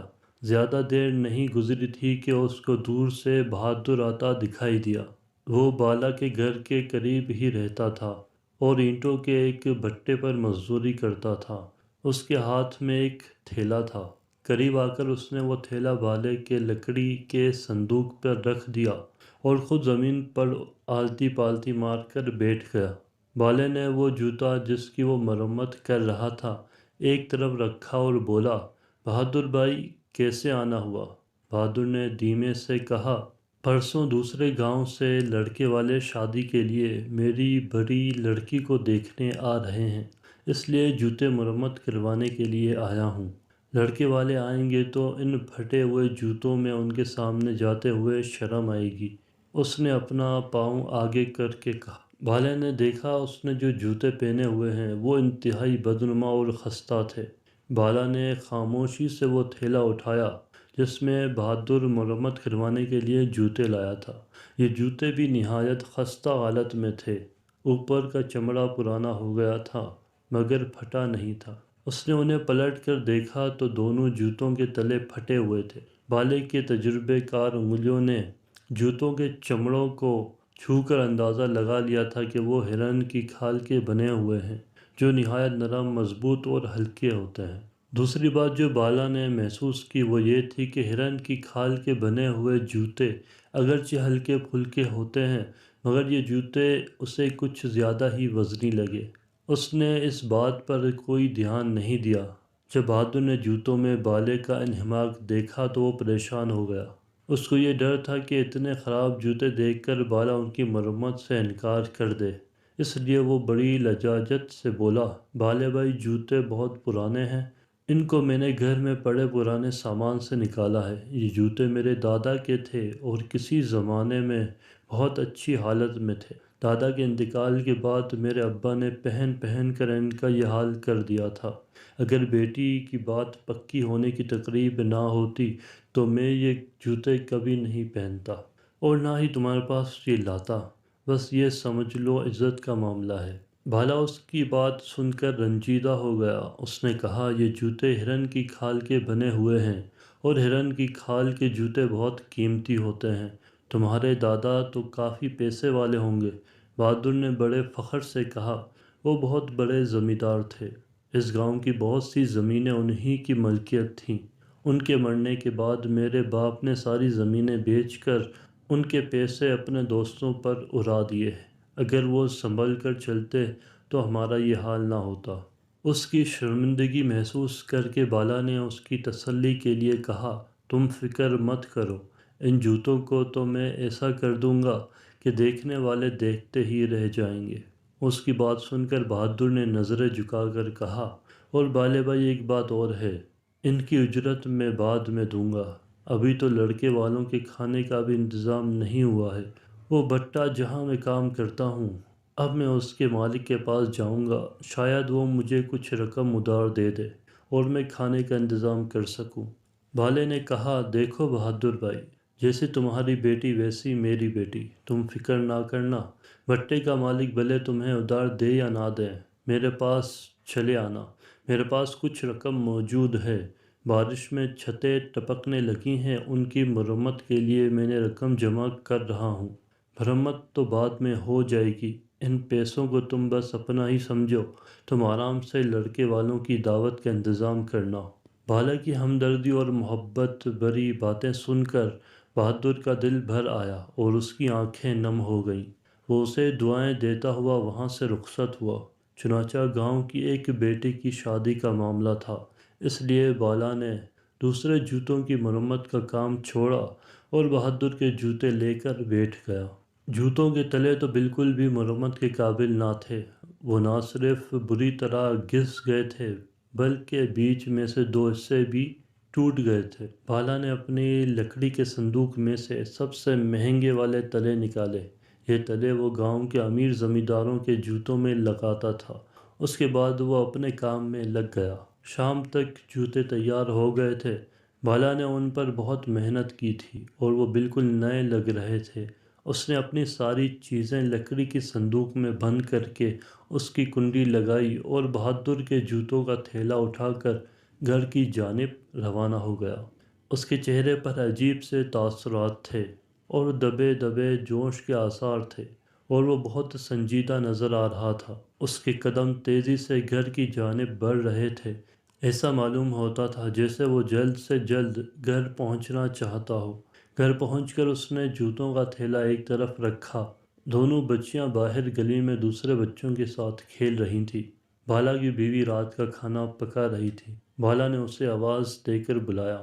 وہ آئی تو بالا نے اسے بہادر کے جوتے دکھائے اور پھر اسے پاس بٹھا کر چپکے چپکے اس کو کچھ بتانے لگا۔ بالا کی باتیں سن کر اس کی بیوی کی آنکھیں حیرت سے چمکنے لگیں۔ اپنی بات ختم کر کے بالا نے اپنے کرتے کی جیب میں ہاتھ ڈال کر پرانے کپڑے کی ایک پوٹلی کھول کر اپنی بیوی کو دکھائی۔ پوٹلی میں بہت سارے چمکتے ہوئے ہیرے اور سونے کی چھوٹی چھوٹی اینٹیں چمک رہی تھیں۔ ان کو دیکھ کر بالا کی بیوی حیران میں تھی اور خوش تھی۔ بالا نے کہا اب ہم بہادر کے گھر چلیں گے، بچیاں باہر گلی میں کھیل رہی ہیں، تم چولہے کی آگ ہلکی کر دو، ہم جلدی واپس آ جائیں گے۔ تھوڑی دیر بعد بالا اپنی بیوی کو لے کر بہادر کے گھر پہنچا۔ بہادر گھر میں ہی مل گیا اور سخت پریشان اور فکر مند نظر آ رہا تھا۔ اس نے بالے اور اس کی بیوی کو عزت سے بٹھایا۔ اس کی بیوی اور بیٹیاں بھی ان کے پاس آ کر بیٹھ گئیں۔ جب سب بیٹھ گئے تو بہادر نے بالے کو بتایا کہ اسے بھٹے کے مالک نے پیسے دینے سے انکار کر دیا ہے۔ اس نے اس کی بے عزتی بھی کی تھی کہ وہ ادھار لینے کے لیے ہر وقت منہ اٹھا کر چلا آتا ہے۔ بالے نے کہا بہادر، اللہ بہت رحیم و کریم ہے۔ اب میں تم سب لوگوں کو ایک عجیب و غریب کہانی سناتا ہوں۔ یہ کہانی سن کر تم سب بہت خوش ہو جاؤ گے۔ اس کی بات سن کر بہادر کی بیوی اور بیٹیاں اسے حیرت اور دلچسپی سے دیکھنے لگیں۔ بالا اپنی بیوی کو تو یہ باتیں پہلے ہی بتا چکا تھا، اس لیے وہ حیران نہیں ہو رہی تھی۔ بہادر کی سمجھ میں کچھ نہیں آ رہا تھا، وہ منہ کھولے بالے کی باتیں سن رہا تھا۔ ان سب کی حیرانی اور پریشانی دیکھ کر بالے کی بیوی مسکرا رہی تھی۔ بالا نے کہنا شروع کیا، بہادر، تمہارے دادا بہت امیر آدمی تھے۔ جب میں نے ان کے جوتوں کی چیڑ پھاڑ کی تو ان کی ایڑیوں میں سے یہ چیزیں نکلی تھیں۔ اس نے کپڑے کی وہی چھوٹی سی پوٹلی نکال کر سرکنڈوں سے بنے مونڈے پر رکھ دیا۔ سب حیرانی سے اس پوٹلی کو دیکھ رہے تھے۔ جب بہادر نے وہ پوٹلی کھولی تو اس میں رکھے ہوئے ہیرے اور سونے کی چھوٹی چھوٹی اینٹیں دیکھ کر حیران رہ گیا۔ بھالے نے وہ پوٹلی اٹھا کر بہادر کے حوالے کرتے ہوئے کہا، میرا یہ خیال ہے تمہارے دادا نے اس دولت کو چوروں اور ڈاکوؤں سے محفوظ رکھنے کے لیے اپنے جوتوں میں چھپا دیا تھا۔ اتنی ساری دولت سامنے پا کر بہادر کی حالت دیکھنے سے تعلق رکھتی تھی۔ وہ پھٹی پھٹی آنکھوں سے اس پوٹلی کو دیکھ رہا تھا۔ اس کی بیوی تو اتنی خوش ہوئی کہ چیخ چیخ کر رونے لگی۔ جب تھوڑی دیر بعد ان لوگوں کی حالت سنبھلی تو بہادر بالے کے ہاتھ تھام کر رونے لگا۔ بالے بھائی، تم انسان نہیں فرشتہ ہو۔ اس نے کہا، تمہارا یہ احسان میں زندگی بھر نہیں بھولوں گا۔ تمہارے جیسا ایماندار آدمی پورے گاؤں میں دوسرا کوئی نہیں۔ بہادر، میں تو اس بات پر خوش ہوں کہ تمہاری بیٹی کے نصیب سے یہ دولت تمہیں ملی ہے۔ اب تو تم اس گاؤں کے بہت امیر آدمی ہو گئے ہو۔ ان چیزوں کو فروخت کر کے ان سے ملنے والی رقم سے پہلے تو بیٹی کی شادی کرنا، پھر کوئی اچھا سا کام شروع کر دینا۔ تھوڑی دیر کے بعد بالا اور اس کی بیوی اپنے گھر جانے کے لیے اٹھ گئے۔ راستے میں اس کی بیوی نے کہا، بالے، تجھے یہ ایمانداری کس نے سکھائی ہے؟ تو چاہتا تو اس کی قیمتی خزانے کو چھپا بھی سکتا تھا، کسی کو کیا پتہ چلتا۔ ان کو بیچ کر تو اپنے گھر کی چھتیں بھی بنوا سکتا تھا، میرے لیے سونے کی یہ زیورات بھی بنا سکتا تھا۔ ہم اپنی بچیوں کو گاؤں کے نہیں، پڑوس کے قصبے میں کسی اچھے سے اسکول میں داخل کروا سکتے تھے۔ بالا اس کی بات سن کر ہنسا، پھر سینہ تان کر بولا، ہمارے گھر کی چھتوں کی مرمت بھی ہوگی، تیرا زیور بھی بنے گا اور ہماری بچیاں قصبے کے اسکول میں نہیں، شہر کے اسکول میں بھی پڑھنے جائیں گی، اور یہ سب میں اپنے ہاتھ کی کمائی سے کروں گا۔ اس کی باتیں سن کر بالا کی بیوی کھل اٹھی اور بولی، میں اور میری دونوں بچیاں بہت خوش نصیب ہیں، مجھے اتنا اچھا شوہر اور بچیوں کو اتنا اچھا باپ ملا ہے۔ اپنی تعریف سن کر بالا شرما گیا تھا۔ بیوی سے اس شرم کو چھپانے کے لیے جھوٹ موٹ غصے سے بولا، ذرا تیز چلو، مجھے بھوک لگ رہی ہے، گھر جاتے ہی کھانا کھاؤں گا۔ بالا کی بیوی سمجھ گئی تھی کہ اس کی تعریف سے بالا شرما گیا ہے۔ وہ مسکرائی اور تیز تیز چلنے لگی۔ بہت پرانے زمانے کی بات ہے۔ ایک تھا شکاری، لیکن وہ دوسرے شکاریوں کی طرح نہیں تھا۔ اس نے اپنی پوری زندگی میں کسی جانور کو نہیں مارا تھا۔ وہ کسی جاندار کو مارنے کے لیے ہاتھ اٹھا ہی نہیں سکتا تھا۔ بس اس کے پاس ایک جال تھا اور ایک بانسری، جس پر وہ بہت سریلی دھنیں بجایا کرتا تھا۔ وہ روزانہ جنگل میں جاتا، جال بچھاتا اور جال سے کچھ دور جا کر بانسری بجانے لگتا۔ اس کی بانسری کی دلکش آواز سن کر پرندے اڑے چلے آتے۔ وہ انتظار کرتا اور جیسے ہی کوئی پرندہ اس کے جال کے پاس آتا وہ رسی کھینچ کر اسے جال میں بند کر لیتا۔ پھر وہ اس پرندے کو دانہ کھلاتا، ان کا خیال رکھتا اور ان کی پیاری پیاری آوازیں سنتا۔ جب کبھی اسے پیسوں کی ضرورت پڑتی تو وہ ان میں سے 2-3 پرندے بیچ دیتا۔ پرندوں کے اس شکاری کا بیٹا تھا جس کا نام بہزاد تھا۔ بہزاد ابھی چھوٹا ہی تھا کہ شکاری بیمار پڑا اور اس کا انتقال ہو گیا۔ بہزاد اور اس کی امی کے پاس جو پیسے تھے وہ جلد ہی ختم ہو گئے اور ان کے پاس کھانے کو کچھ نہ رہا۔ زندگی بڑی مشکل سے گزرنے لگی۔ بہزاد چھوٹا تھا مگر بہت ہمت اور صبر والا تھا۔ کام کاج میں اپنی امی کی مدد کرتا اور جو وقت ملتا اس میں وہ جنگل چلا جاتا جہاں اس کے ابو پرندے پکڑا کرتے تھے۔ آخر ایک روز اس نے اپنی امی سے کہا، امی اب میں بچہ نہیں رہا، 15 سال کا ہو گیا ہوں۔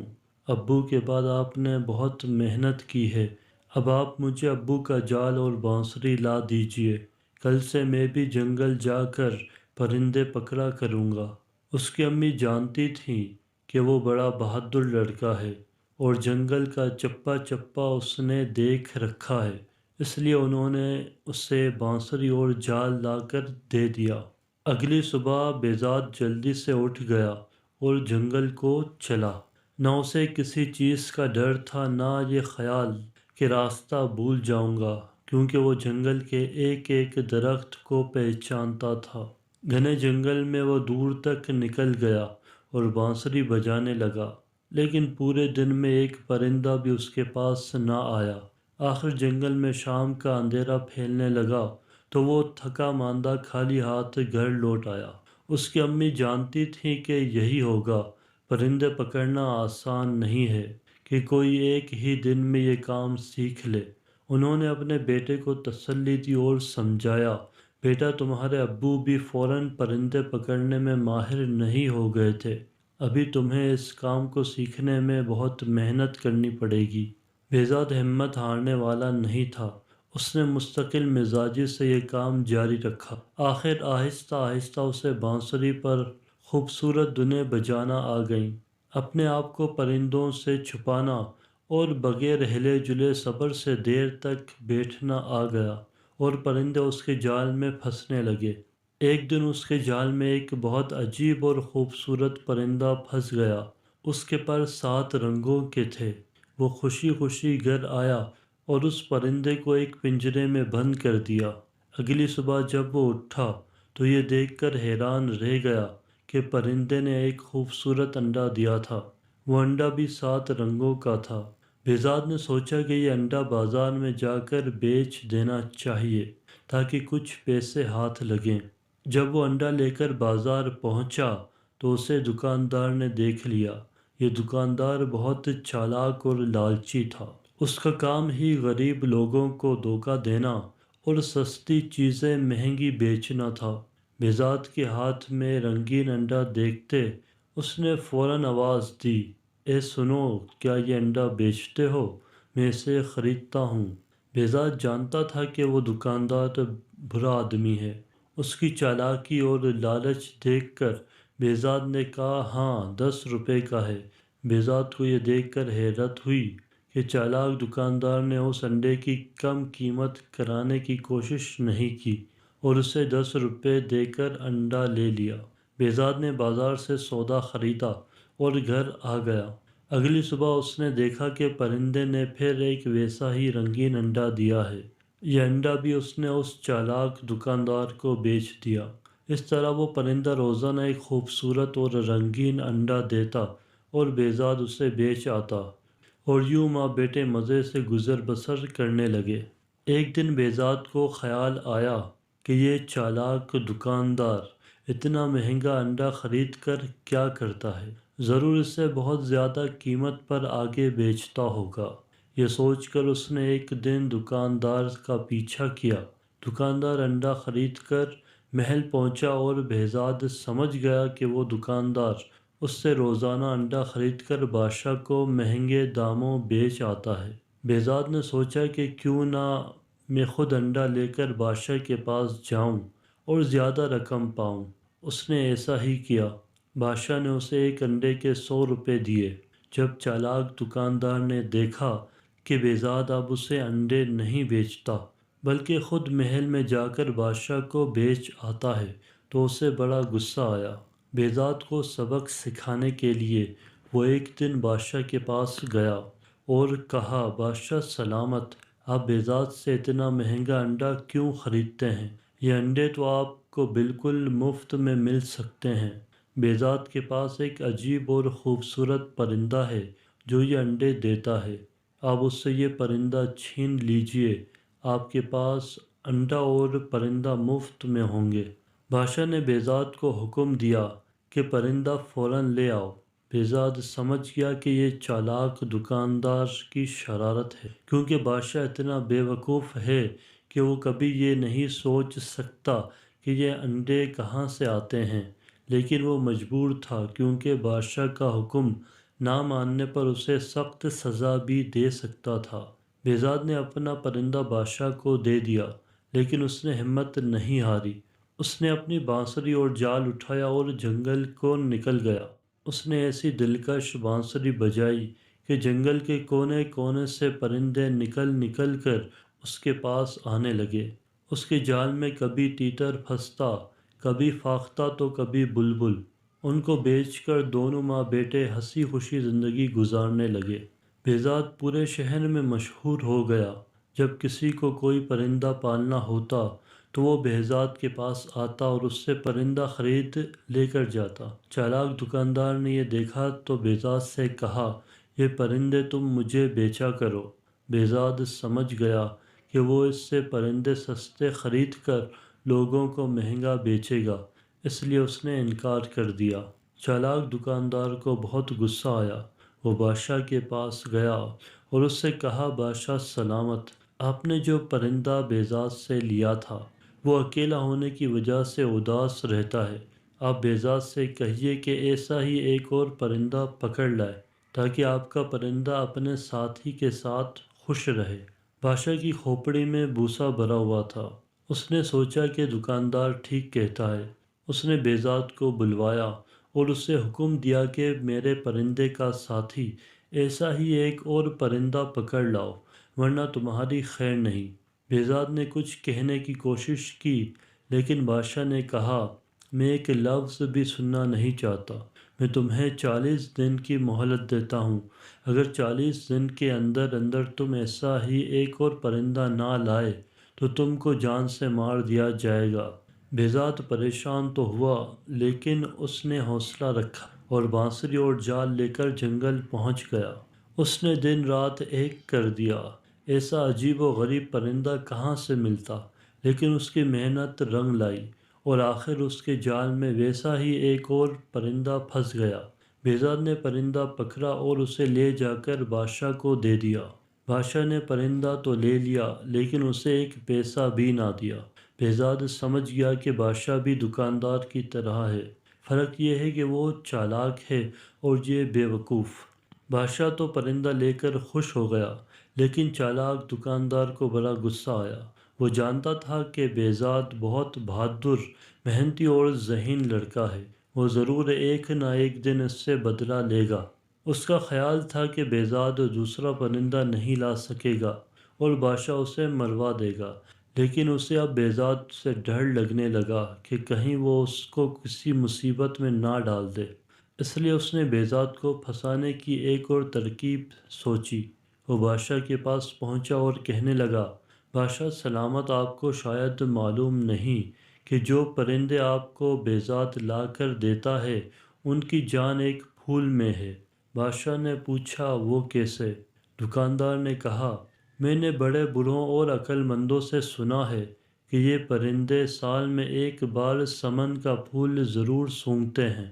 اگر یہ پھول ان کو سونگھنے کو نہ ملے تو یہ مر جاتے ہیں اور یہ پھول کالے دیو کے باغ میں اگتے ہیں۔ بادشاہ نے کہا، لیکن ہمارے پاس یہ پھول کہاں سے آئیں گے؟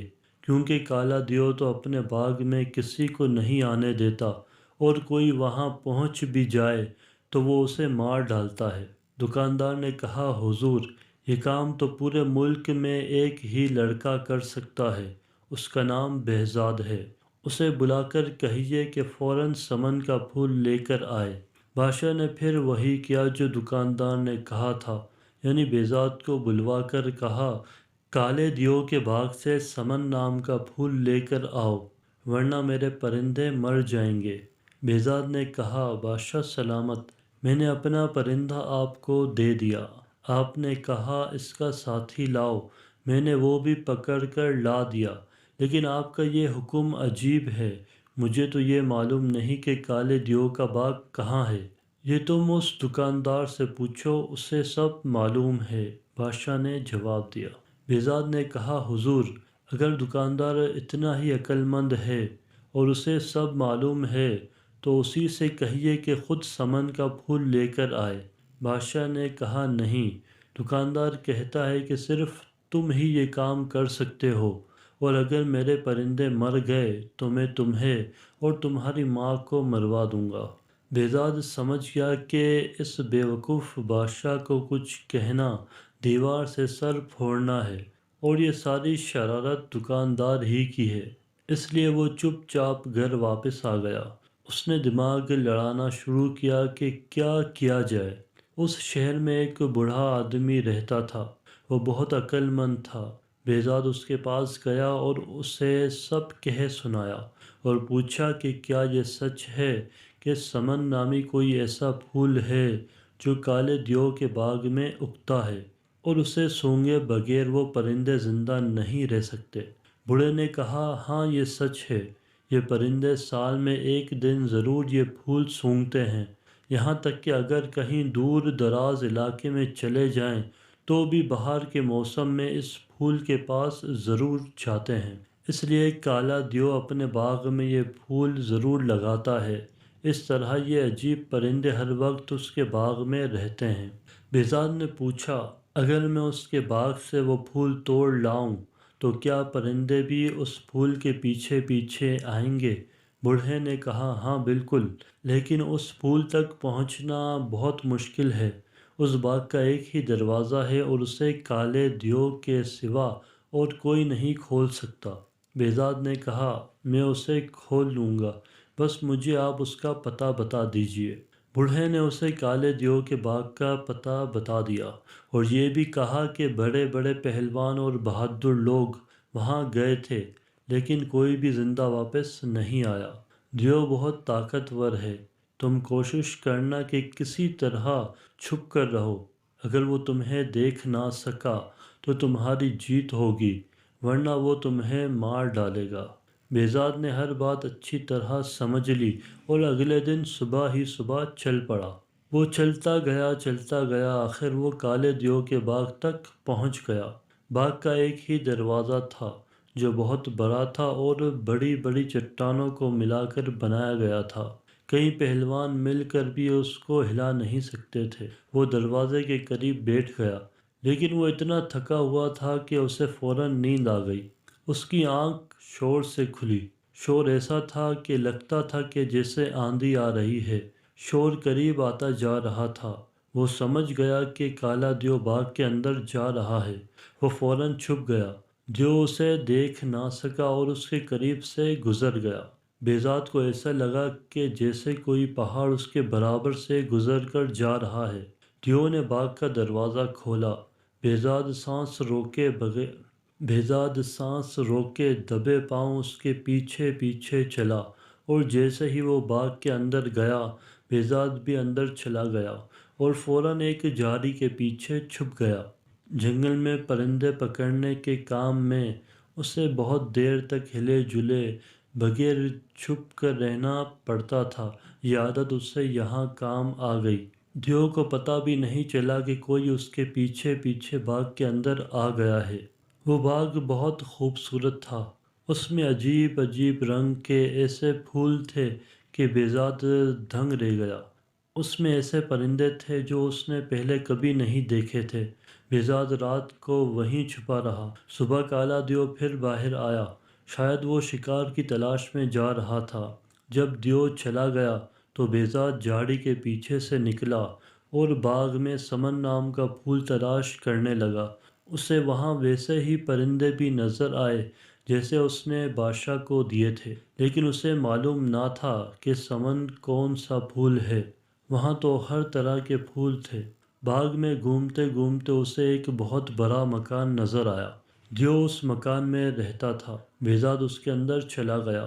اس مکان میں 40 کمرے تھے۔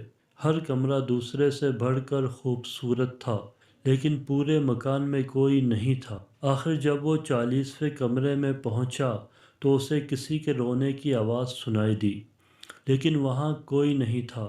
اسے لگا کہ آواز قالین کے نیچے سے آ رہی ہے۔ اس نے قالین اٹھایا تو فرش میں ایک دروازہ بنا ہوا تھا۔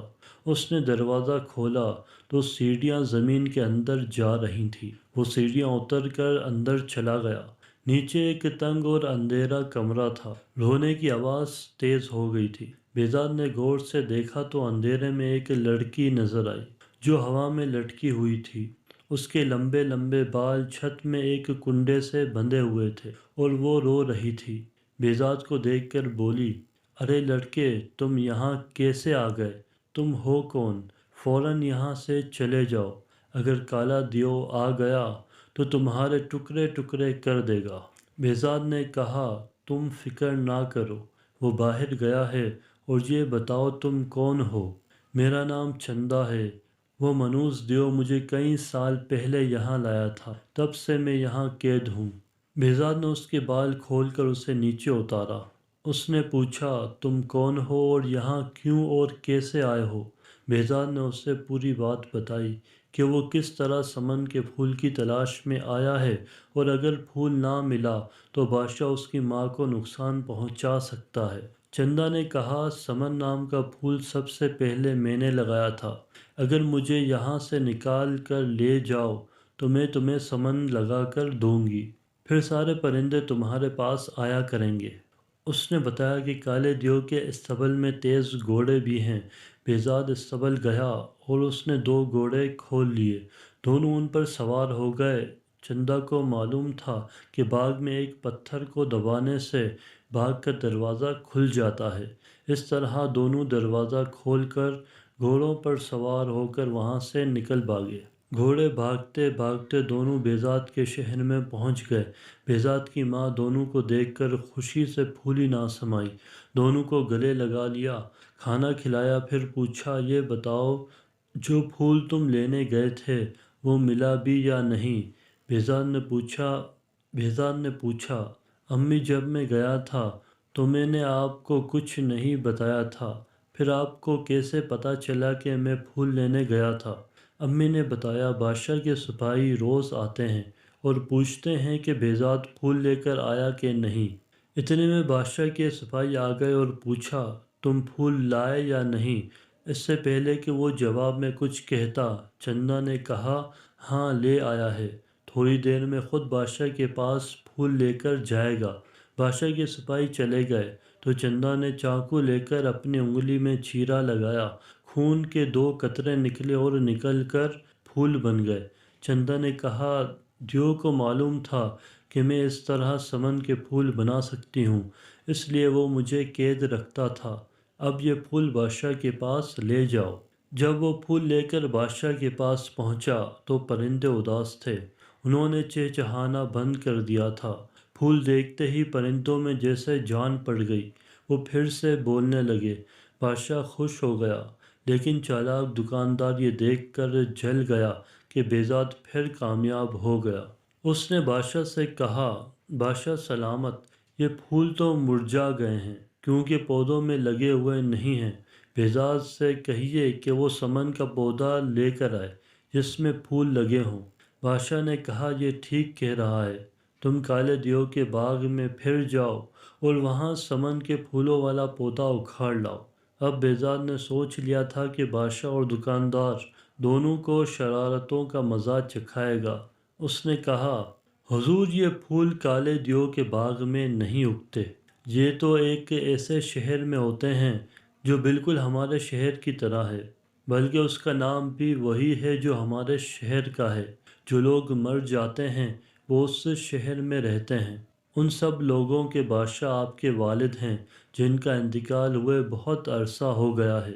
جب میں یہ پھول لینے اس شہر پہنچا اور آپ کا نام لے کر بتایا کہ آپ نے پھول منگوائے ہیں تو آپ کے والد بہت روئے اور کہنے لگے کہ میرا بیٹا مجھ سے ملنے کیوں نہیں آتا؟ اگر میں تمہیں اس کا پودا دے دوں گا تو وہ مجھ سے ملنے کبھی نہیں آئے گا۔ ابھی پھول لے جاؤ، جب وہ خود آئے گا تو میں اسے ڈھیر ساری دولت بھی دوں گا۔ اس کے بعد وہ چالاک دکاندار کی طرف مڑا اور کہا، اور جناب آپ کے والد بھی وہاں تھے، انہوں نے آپ کے لیے وہاں بہت سے سونے کے سکے جمع کیے ہوئے ہیں۔ چالاک دکاندار سمجھ گیا کہ بہزاد ان کو پھنسانے کے لیے باتیں بنا رہا ہے، لیکن بے وقوف بادشاہ نے حکم دیا، فوراً تیاری کی جائے، ہم ابھی وہاں چلیں گے۔ بہزاد نے کہا، چلیے میں آپ کو لے چلتا ہوں۔ وہ ان کو لے کر دریا کے کنارے پہنچ گیا۔ دریا پر پہنچ کر بہزاد نے کہا، اس شہر کا راستہ اس دریا کی تہہ میں ہے، آپ دریا میں چھلانگ لگا دیجیے۔ دریا کی تہہ میں پہنچ کر آپ وہاں کھڑے ہو جائیے گا اور 100 تک گنیے گا۔ 100 تک گننے کے بعد دریا کی تہہ میں ایک دروازہ کھلے گا اور آپ اس شہر میں داخل ہو جائیں گے۔ بیوقوف بادشاہ دریا میں چھلانگ لگانے کو تیار ہو گیا، لیکن چالاک دکاندار نے کہا، ٹھہریے، یہ جھوٹ بول رہا ہے، اگر یہ سچا ہے تو پہلے یہ خود چھلانگ لگائے اور دریا کی تہہ میں پہنچ کر اس شہر میں جائے اور وہاں سے سمن کے پھول لے کر آئے، تب ہم مانیں گے اور چھلانگ لگائیں گے۔ ہاں، بات تو آپ کی صحیح ہے، لیکن میں آج تھک گیا ہوں، اگر آپ اجازت دیں تو کل میں آپ کو پھول لا کر دوں گا۔ وہ دونوں مان گئے، سب واپس آئے۔ بہزاد گھر گیا، چندا نے انگلی کاٹ کر خون کی بوندیں ٹپکائیں تو وہ سمن کے پھول بن گئے۔ بہزاد نے سونے کے 2 سکے بھی پھولوں کے ساتھ لے لیے جو وہ دیو کے مکان سے اپنے ساتھ لے آیا تھا اور دریا پر پہنچ گیا۔ کشتی کے ذریعے اس نے دریا پار کیا اور دوسرے کنارے پر ایک تھیلے میں سب چیزیں ایک درخت میں چھپا دی۔ یہ کام کر کے وہ واپس گھر آ گیا۔ اگلے دن شام کو سب لوگ دریا کے کنارے جمع ہو گئے۔ بہزاد نے انہیں کنارے پر انتظار کرنے کو کہا اور خود دریا میں چھلانگ لگا دی۔ رات کا اندھیرا پھیل رہا تھا، اسی لیے جب وہ دوسرے کنارے پر پہنچ کر چپکے سے باہر نکلا اور درخت پر چڑھا تو کوئی اسے دیکھ نہ سکا۔ وہاں سے اس نے تھیلا لیا اور دریا تیر کر پار کر لیا۔ واپس کنارے پہنچ کر اس نے بادشاہ کو پھول اور چالاک دکاندار کو سونے کے سکے دے کر بولا، یہ آپ کے والد صاحب نے آپ کے لیے تحفہ بھیجا ہے اور کہا ہے کہ ایسے بہت سارے سکے میرے پاس ہیں، اگر وہ خود لینے آئیں تو میں سب ان کو دے دوں گا۔ سونے کے سکے دیکھ کر دکاندار کی آنکھیں پھٹی کی پھٹی رہ گئیں اور لالچ نے اسے اندھا کر دیا۔ اس نے فوراً دریا میں چھلانگ لگا دی۔ بادشاہ بھلے کیوں پیچھے رہتا، اس نے بھی دریا میں چھلانگ لگا دی۔ دریا کے کنارے کھڑے لوگوں نے بہت دیر تک انتظار کیا، لیکن دونوں واپس نہ آئے۔ تھوڑے دنوں کے بعد دونوں کی لاشیں پانی میں تیرتی ہوئی ملی۔ اس طرح بادشاہ کو اپنی بے وقوفی اور دکاندار کو اپنی چالاکی کی سزا مل گئی۔ اس کے بعد بہزاد اپنی زندگی ہنسی خوشی گزارنے لگا۔ گاؤں میں ایک کسان رہتا تھا۔ وہ سارا دن اپنے کھیت میں کام کرتا اور مشکل سے اتنا کماتا کہ 2 وقت کا کھانا کھا سکے۔ وہ خود بھی بہت سیدھا سادہ تھا، مگر اس کی جو بیوی ملی وہ حد درجے بے وقوف تھی۔ ان کی شادی کو کچھ زیادہ عرصہ نہیں گزرا تھا۔ ایک دن صبح سویرے جب کسان کھیتوں پر جانے کو تیار ہوا تو اپنی بیوی سے کہنے لگا، آج کھیت میں سارا دن ہل چلانا پڑے گا، جس سے بہت تھکاوٹ ہو جائے گی اور بھوک بھی لگے گی، اس لیے تم میری واپسی تک اچھا اور لذیذ کھانا بنا کر رکھنا اور ساتھ ایک گلاس سرکہ بھی جو میں پچھلے سال خرید کر لایا تھا۔ یہ کہہ کر وہ اپنے کام پر چلا گیا۔ جب کسان کی واپسی کا وقت قریب آیا تو بیوی نے کھانا تیار کرنا شروع کیا۔ اپنے شوہر کو خوش کرنے کے لیے اس نے گوشت کا ایک ٹکڑا لیا اور اسے آگ پر بھوننا شروع کیا۔ جب وہ پکنے کے قریب ہوا اور اس کی خوشبو آنے لگی تو اس نے سوچا کہ کھانا تو بس چند لمحوں میں تیار ہے۔ اب میں کوٹھری میں جاؤں اور وہاں سے سرکے کے ڈرم سے ایک پیالہ بھر کر سرکہ نکال لاؤں۔ یہ سوچ کر اس نے گوشت کو وہیں چھوڑا اور خود ایک جگ لے کر کمرے میں چلی گئی اور سرکے کے ڈرم کی ٹوٹی کھول کر جگ اس کے نیچے رکھ دیا اور اس کو بھرتا ہوا دیکھنے لگی۔ اچانک اس کو یاد آیا کہ کتا تو باہر کھلا گھوم رہا ہے، کہیں وہ گوشت ہی نہ کھا جائے۔ یہ سوچتے ہوئے وہ بھاگی، وہاں سے نکلی اور باورچی خانے کی طرف لپکی۔ اس نے دیکھا کہ اس کا خدشہ درست تھا، گوشت کا ٹکڑا واقعی کتے کے منہ میں تھا اور وہ باہر کی طرف بھاگ رہا تھا۔ وہ کتے کو مارنے کے لیے اس کے پیچھے بھاگی تو وہ جنگل کی طرف دوڑا۔ کسان کی بیوی اس کے پیچھے پیچھے تھی، مگر کتے کی رفتار اس سے زیادہ تھی۔ وہ گوشت کا ٹکڑا لے کر جنگل میں غائب ہو گیا۔ تھک ہار کر مایوس و نا امید وہ افسردہ سی گھر واپس آ گئی۔ اس قدر بھاگ دوڑ سے وہ بری طرح تھک چکی تھی، اس لیے کچھ دیر چارپائی پر لیٹ کر اپنا سانس بحال کرتی رہی۔ اس دوران سرکے کے ڈرم کی ٹوٹی کھلی رہی اور جگ بھرتا رہا۔ جب جگ پوری طرح بھر گیا تو سرکے کے کناروں سے اس وقت تک باہر گرتا رہا جب تک ڈرم پوری طرح خالی نہیں ہو گیا۔ کچھ دیر دم لینے کے بعد جب کسان کی بیوی کو سرکے کے ڈرم کا خیال آیا تو وہ ایک دم اٹھی اور کوٹھری کی طرف بھاگی، مگر اس وقت تک ڈرم پوری طرح خالی ہو چکا تھا۔ یہ سب دیکھ کر وہ روحان سی ہو گئی کہ اب کیا کروں گی؟ جب یہ سب شوہر کو پتہ چلے گا تو وہ بہت ناراض ہوگا۔ پریشانی کے عالم میں وہ وہاں کھڑی یہ سب دیکھتی رہی کہ اب کیا کرے۔ اچانک اس کی نظر آٹے کی ایک بہت بڑی بوری پر پڑی جو اس کا شوہر چند دن پہلے ہی چکی سے خرید کر لایا تھا۔ یہ بوری دیکھتے ہی اس کے سیدھے سادے ذہن میں ایک ترکیب آئی کہ اگر وہ یہ آٹا فرش پر بکھیر دے تو وہ یہ سارا سرکہ جذب کر لے گا اور فرش اچھی طرح صاف ہو جائے گا۔ اس قدر شاندار ترکیب سوچنے پر اس نے دل ہی دل میں اپنے آپ کو شاباش دی اور بوری کھول کر آٹا فرش پر بکھیرنے لگی۔ اسی دوران بے دھیانی میں اس کا پاؤں سرکے سے بھرے اس جگ سے ٹکرایا جو ڈرم کے نیچے پڑا تھا۔ جگ بھی الٹ گیا تو اس کے اندر کا سارا سرکہ بھی بہہ گیا۔ وہ مزید پریشان ہو گئی اور اس نے باقی کا سارا آٹا بھی فرش پر بکھیر دیا اور سوچنے لگی کہ اب یہ سب ٹھیک ہو جائے گا۔ کسان گھر لوٹا تو اسے شدید بھوک لگ رہی تھی۔ اس نے آتے ہی پوچھا، آج کھانے میں کیا پکا ہے؟ بیوی منہ بسوڑ کر بتانے لگی، میں نے آگ پر تمہارے لیے مزیدار گوشت بھونا تھا مگر کتا لے کر بھاگ گیا۔ جب میں اس کو مارنے بھاگی تو سارا سرکہ بہہ گیا۔ اب میں نے آٹے کی مدد سے کمرے کا سارا فرش صاف کر دیا ہے اور اب وہ کمرہ بہت صاف ستھرا نظر آ رہا ہے۔ تمہیں پریشان ہونے کی ضرورت نہیں۔ اس کی بات سن کر کسان نے اپنا سر پیٹ لیا اور پریشان ہو کر کہنے لگا، او بے وقوف عورت، تم نے یہ سب کیا کر دیا؟ تم نے گوشت کو چولہے پر کیوں چھوڑ دیا تھا اور پھر سرکے کے ڈرم کی ٹوٹی بھی کھلی چھوڑ دی؟ چلو وہ تو ہوا، تم نے تو سارے آٹے کا بھی ستیہ ناش کر دیا۔ اس کی بات سن کر بیوی بھی تیز لہجے میں بولی، اب میں کیا کروں؟ یہ سب کچھ تو تمہیں پہلے بتانا چاہیے تھا کہ کیا غلط ہے اور کیا صحیح۔ کسان جانتا تھا کہ اس کی بیوی کم عقل ہے، لہٰذا اس کے ساتھ جھگڑا مناسب نہیں۔ اس نے سوچا کہ مجھے خود ہی اس کا خیال رکھنا ہوگا۔ یہ سوچ کر وہ چپ ہو رہا۔ اس دن انہوں نے آلو ابال کر کھائے اور پیٹ بھرا۔ کچھ دن ایسے ہی گزر گئے اور کوئی خاص واقعہ پیش نہ آیا۔ کسان بھی اب خاصا محتاط ہو گیا تھا اور باہر جانے سے پہلے سب کچھ اپنی بیوی کو سمجھا کر ہدایت کر جاتا۔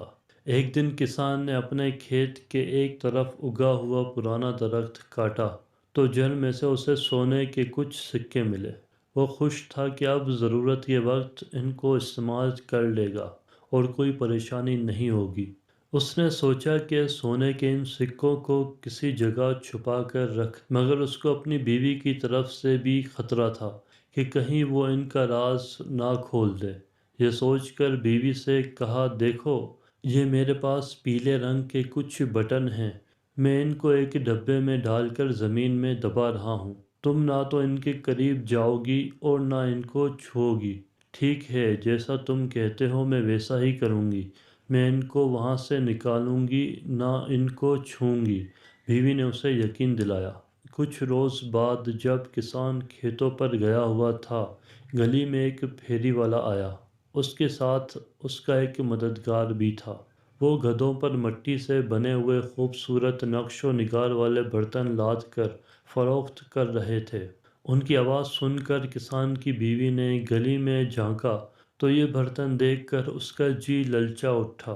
یہ دیکھ کر کہ پھیری والا پوچھنے لگا، کیا تم یہ برتن خریدنا چاہتی ہو؟ ہاں، مگر میرے پاس اس وقت رقم نہیں ہے۔ پھر کچھ سوچ کر بولی، کیا تم ان برتنوں کے بدلے پیلے بٹن لے لو گے؟ پھیری والا اس کی یہ بات سن کر حیران رہ گیا اور پوچھنے لگا، کیسے پیلے بٹن؟ کیا تم مجھے یہ پیلے بٹن دکھا سکتی ہو؟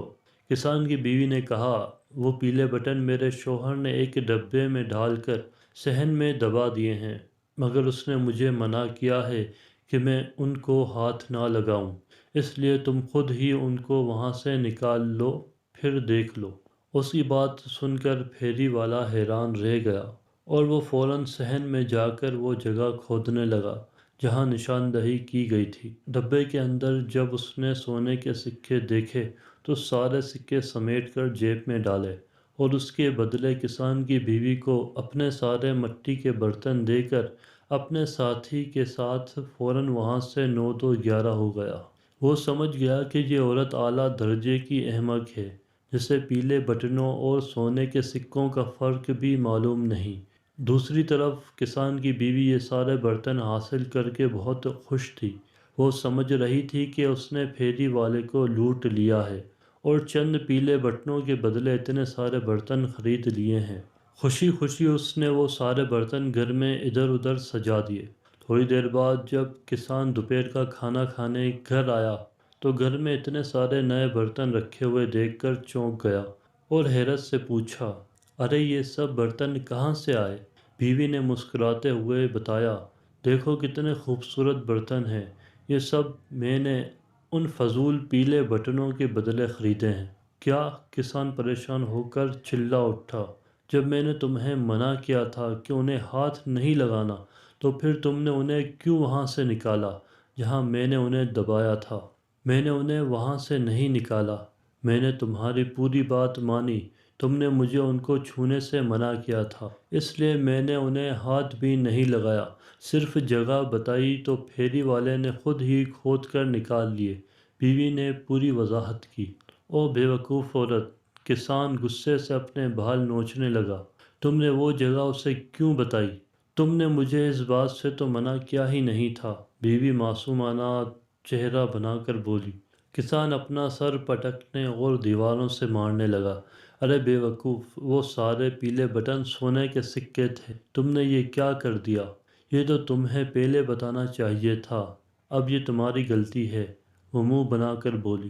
کسان کچھ دیر غصے میں چلاتا رہا اور اس دوران میں بیوی کھڑی منہ بسوڑتی رہی۔ پھر شوہر سے کہا، میرا خیال ہے ہم وہ سونے کے سکے اب بھی واپس لے سکتے ہیں، وہ دونوں ابھی زیادہ دور نہیں گئے ہوں گے، آؤ ان کے پیچھے چلتے ہیں۔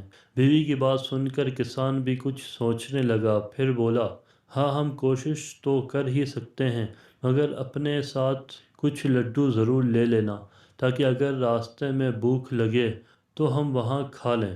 بیوی نے ایک ٹوکری میں 2 لڈو رکھ لیے اور دونوں گھر سے نکل کر اس طرف چل پڑے جس طرف پھیری والا گیا تھا۔ وہ راستہ جنگل کی طرف جاتا تھا۔ کسان تیز چلتا تھا مگر اس کی بیوی کی رفتار دھیمی تھی، اس لیے وہ بار بار پیچھے رہ جاتی۔ کسان اسے تیز چلنے کا اشارہ کرتا مگر اس نے سوچا اگر پیچھے رہ بھی جاؤں تو کوئی مسئلہ نہیں، اس لیے کہ جب ہم گھر واپس جانے کے لیے مڑیں گے تو مجھے شوہر کی نسبت کم فاصلہ طے کرنا پڑے گا۔ اسی طرح چلتے چلتے بیوی شوہر سے کافی پیچھے رہ گئی تھی۔ سامنے ایک چھوٹی سی پہاڑی تھی۔ جب وہ اس پر چڑھنے لگی تو اس کے ہاتھ میں پکڑی ٹوکری میں سے ایک لڈو باہر گر گیا اور گرتا ہوا پہاڑی کے نیچے جھاڑیوں میں چلا گیا۔ کسان کی بیوی بھاگ کر واپس اتری اور لڈو تلاش کرنے لگی۔ اس نے بہت تلاش کیا مگر وہ لڈو نہ جانے کہاں چلا گیا تھا۔ بہت کوشش کی مگر لڈو نہ ملا تو اس کے ذہن میں ایک ترکیب آئی۔ وہ بھاگ کر دوبارہ پہاڑی پر چڑھی اور اس جگہ پہنچی جہاں سے وہ لڈو گرا تھا۔ وہاں پہنچ کر اس نے دوسرا لڈو بھی نکالا اور اسے نیچے پھینکتی ہوئی بولی، اب یہ لڈو بھی وہی جائے گا جہاں پہلا گیا تھا۔ میں اس کے پیچھے پیچھے جاؤں گی اور اس کے ساتھ مجھے پہلا لڈو بھی مل جائے گا۔ اس نے دوسرا لڈو بھی پھینک دیا اور خود اس کے پیچھے بھاگی مگر وہ بھی نہ جانے کہاں جا کر گم ہو گیا۔ اب دونوں لڈو گم ہو چکے تھے۔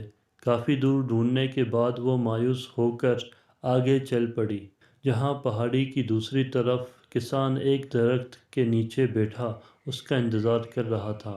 اسے دیکھتے ہی وہ بولا، اب جلدی سے لڈو نکالو، مجھے بھوک لگ رہی ہے۔ لڈو تو گئے، وہ منہ بسوڑ کر بولی۔ کہاں گئے؟ کسان چیخ اٹھا۔ ایک لڈو گر گیا تھا، دوسرا میں نے اس کی تلاش میں اس کے پیچھے بھیجا مگر وہ بھی نہ جانے کہاں کھو گیا۔ بیوی نے ساری کہانی سنائی تو کسان حیران ہو کر بولا، تم ایسی بے وقوفانہ حرکتیں اتنی عقل مندی سے کیسے کر لیتی ہو؟ تم نے مجھے اس بارے میں منع بھی تو نہیں کیا تھا۔ وہ بڑے آرام سے بولی تو کسان لاجواب سا ہو گیا۔ پھر اچانک کچھ سوچ کر پوچھا، مجھے امید ہے کہ گھر سے نکلتے وقت تم بیرونی دروازہ بند کر کے آئی ہوگی۔ نہیں، میں نے تو دروازہ بند نہیں کیا تھا کیونکہ تم نے مجھے توجہ ہی نہیں دلائی تھی، بیوی نے جواب دیا۔ اس کی بات سن کر کسان پریشان ہو گیا اور غصے سے چیخا، اس سے پہلے کہ ہم مزید آگے جائیں، تم گھر واپس جاؤ اور دروازہ بند کر کے اسے تالا لگا کر آؤ، اور ہاں، آتے ہوئے کھانے کو بھی کچھ لے آنا۔ وہ فوراً گھر کی طرف بھاگی اور اس نے ایسا ہی کیا جیسا اس کے شوہر نے اس سے کہا۔ کھانے کے لیے اس نے باداموں کی ایک تھیلی اٹھا لی اور پینے کے لیے پانی ایک چھوٹے سے مشکیزے میں بھر لیا۔ اس کے بعد اس نے گھر کے بیرونی دروازے کو تالا لگایا اور واپس چل پڑی۔ ابھی 2 قدم ہی اٹھائے تھے کہ سوچا شوہر شاید پھر اس پر اعتماد نہ کرے کہ تالا لگائے بغیر ہی آ گئی ہو، اس لیے مجھے ثبوت اپنے ساتھ لے کر جانا چاہیے۔ یہ سوچ کر اس نے زور لگایا اور پورا دروازہ ہی اکھاڑ کر سر پر رکھ لیا اور واپس شوہر کی طرف چل پڑی۔ جب وہ واپس وہاں پہنچی تو شوہر دروازہ اس کے سر پر دیکھ کر حیران رہ گیا اور پوچھا، اے عقل مند عورت، یہ کیا ہے؟ بیوی چہک کر بولی، تم مجھے بے وقوف سمجھتے ہو نا، مگر دیکھو میں کتنی عقل مند ہوں۔ مجھے علم تھا کہ تم میری بات کا یقین نہیں کرو گے، اس لیے پورا دروازہ ہی ساتھ لے آئی ہوں۔ اب خود دیکھ لو، میں نے اس میں تالا بھی لگایا ہے۔ ارے تم تو پورا دروازہ ہی اکھاڑ کر لے آئی، اب تو ہر کوئی آسانی سے گھر میں گھس جائے گا۔ کسان لال پیلا ہو کر بولا، ارے کوئی کیسے گھس جائے گا؟ دروازہ تو میرے پاس ہے، پھر کوئی کیسے گھر میں داخل ہو سکتا ہے؟ بیوی آنکھیں گھما کر بولی۔ تو شوہر نے مزید بحث سے جان چھڑانا ہی مناسب خیال کیا اور کہا، واقعی تم احمق نہیں بلکہ بہت عقل مند ہو۔ یہ دروازہ چونکہ تم لے کر آئی ہو اس لیے اب تم ہی اسے اپنے سر پر اٹھاؤ۔ یہ کہہ کر وہ آگے چل پڑا۔ چاروں نہ چار بیوی نے وہ دروازہ دوبارہ اپنے سر پر لاد لیا۔ باداموں والی تھیلی اور پانی کا مشکیزہ بھی اس نے دروازے کے ساتھ باندھ رکھا تھا، جس کی وجہ سے وزن بہت زیادہ ہو گیا تھا۔ چلتے چلتے وہ دونوں جنگل میں داخل ہو گئے۔ چور تو ابھی تک ملے نہ تھے اور رات کا اندھیرا بھی چھانے لگا۔ جب تاریکی زیادہ ہو گئی تو انہوں نے برگد کے ایک گھنے درخت پر رات گزارنے کا فیصلہ کیا۔ ابھی وہ برگد کی گھنی شاخوں میں چھپ کر بیٹھے ہی تھے کہ چور بھی وہاں پہنچ گئے۔ وہ بہت تھکے ہوئے نظر آ رہے تھے۔ وہ آخر اسی برگد کے درخت کے نیچے بیٹھ گئے اور باتیں کرنے لگے کہ آج کیسے ایک عورت کو بے وقوف بنا کر سونے کے سکے ہتھیا لیے۔ تھوڑی دیر باتیں کرنے کے بعد دونوں چور رات گزارنے کے لیے آگ جلانے کی کوشش کرنے لگے۔ کسان نے کچھ سوچ کر درخت کی شاخوں پر لگے ہوئے پھل توڑے اور تاک تاک کر ان دونوں کے سروں پر نشانے لگانے لگا۔ وہ دونوں اس افراد سے بری طرح گھبرا گئے اور ایک دوسرے سے کہنے لگے، ہوا یا آندھی تو ہے نہیں، پھر یہ پھل کہاں سے اور کیسے گر رہے ہیں؟ کسان کی بیوی دروازہ اپنے کندھے پر اٹھائے اٹھائے کافی تھک چکی تھی۔ اس نے سوچا کہ دروازے کے ساتھ بندھا پانی کا مشکیزہ اس کے وزن میں اضافہ کر رہا ہے۔ اس نے شوہر سے کہا، وزن زیادہ ہو گیا ہے اس لیے میں مشکیزے کا پانی نیچے پھینک رہی ہوں۔ یہ کہتے ہوئے اس نے پانی نیچے انڈیل دیا۔ جب وہ پانی نیچے بیٹھے چوروں کے سر پر برسا تو ایک چلہ اٹھا، ارے آندھی کے بعد تو اب بارش بھی ہو گئی ہے۔ اگلے ہی لمحے بیوی نے محسوس کیا کہ پانی نیچے انڈیلنے کے باوجود دروازہ تو ابھی تک ویسا ہی وزنی ہے۔ تو وہ پھر شوہر سے کہنے لگی، اب میں بادام بھی نیچے پھینک رہی ہوں، اب میں ان کا بوجھ مزید برداشت نہیں کر سکتی۔ پھر اس سے پہلے کہ شوہر کوئی جواب دیتا، اس نے باداموں سے بھری پوری تھیلی نیچے الٹ دی۔ جو ہی وہ سارے بادام نیچے بیٹھے چوروں کے سر پر برسے تو وہ چیخ اٹھے، ارے اب تو یہ اولے بھی برسنا شروع ہو گئے ہیں، چلو کہیں اور بھاگ چلیں۔ پانی اور بادام نیچے پھینکنے کے باوجود بھی جب دروازے کا وزن کم نہ ہوا تو وہ سمجھ گئی کہ خود دروازہ ہی بہت وزنی ہے۔ دروازہ اب اس سے سنبھالا نہیں جا رہا تھا، وہ اس کے ہاتھ میں پھسلنے لگا تھا۔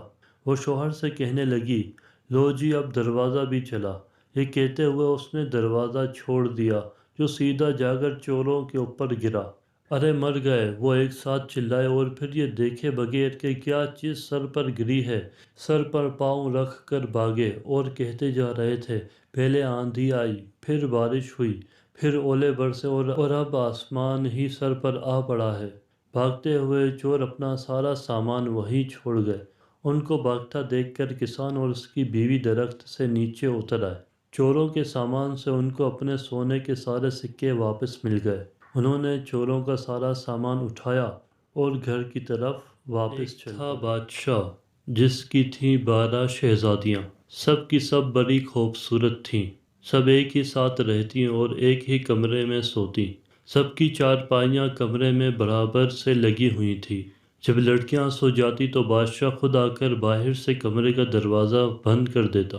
بادشاہ کو ڈر تھا کہ لڑکیوں کو کہیں کوئی تکلیف نہ پہنچ جائے، اس لیے وہ ہر رات کو دروازہ بند کر دیتا اور صبح سویرے ہی کھول جاتا۔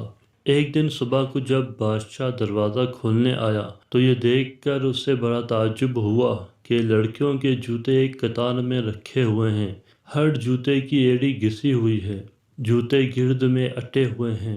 بادشاہ سمجھ گیا کہ لڑکیاں ضرور رات کو کہیں گئی تھیں، مگر لڑکیاں کیوں کر باہر گئیں یہ اس کی سمجھ میں نہ آیا۔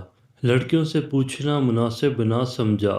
آخر میں مجبور ہو کر اس نے اعلان کیا کہ جو کوئی بھی معلوم کر لے گا کہ شہزادیاں رات کو کہاں جاتی ہیں، اس کی شادی اس شہزادی سے کر دی جائے گی جس کو وہ پسند کرے گا۔ راج پاٹ بھی اسی کو دے دیا جائے گا، مگر شرط یہ ہے کہ 3 دن کے اندر معلوم کر کے بتلائے، ورنہ پھانسی دے دی جائے گی۔ کچھ دنوں کے بعد ایک شہزادہ آیا اور اپنے آپ کو اس کام کے لیے پیش کیا۔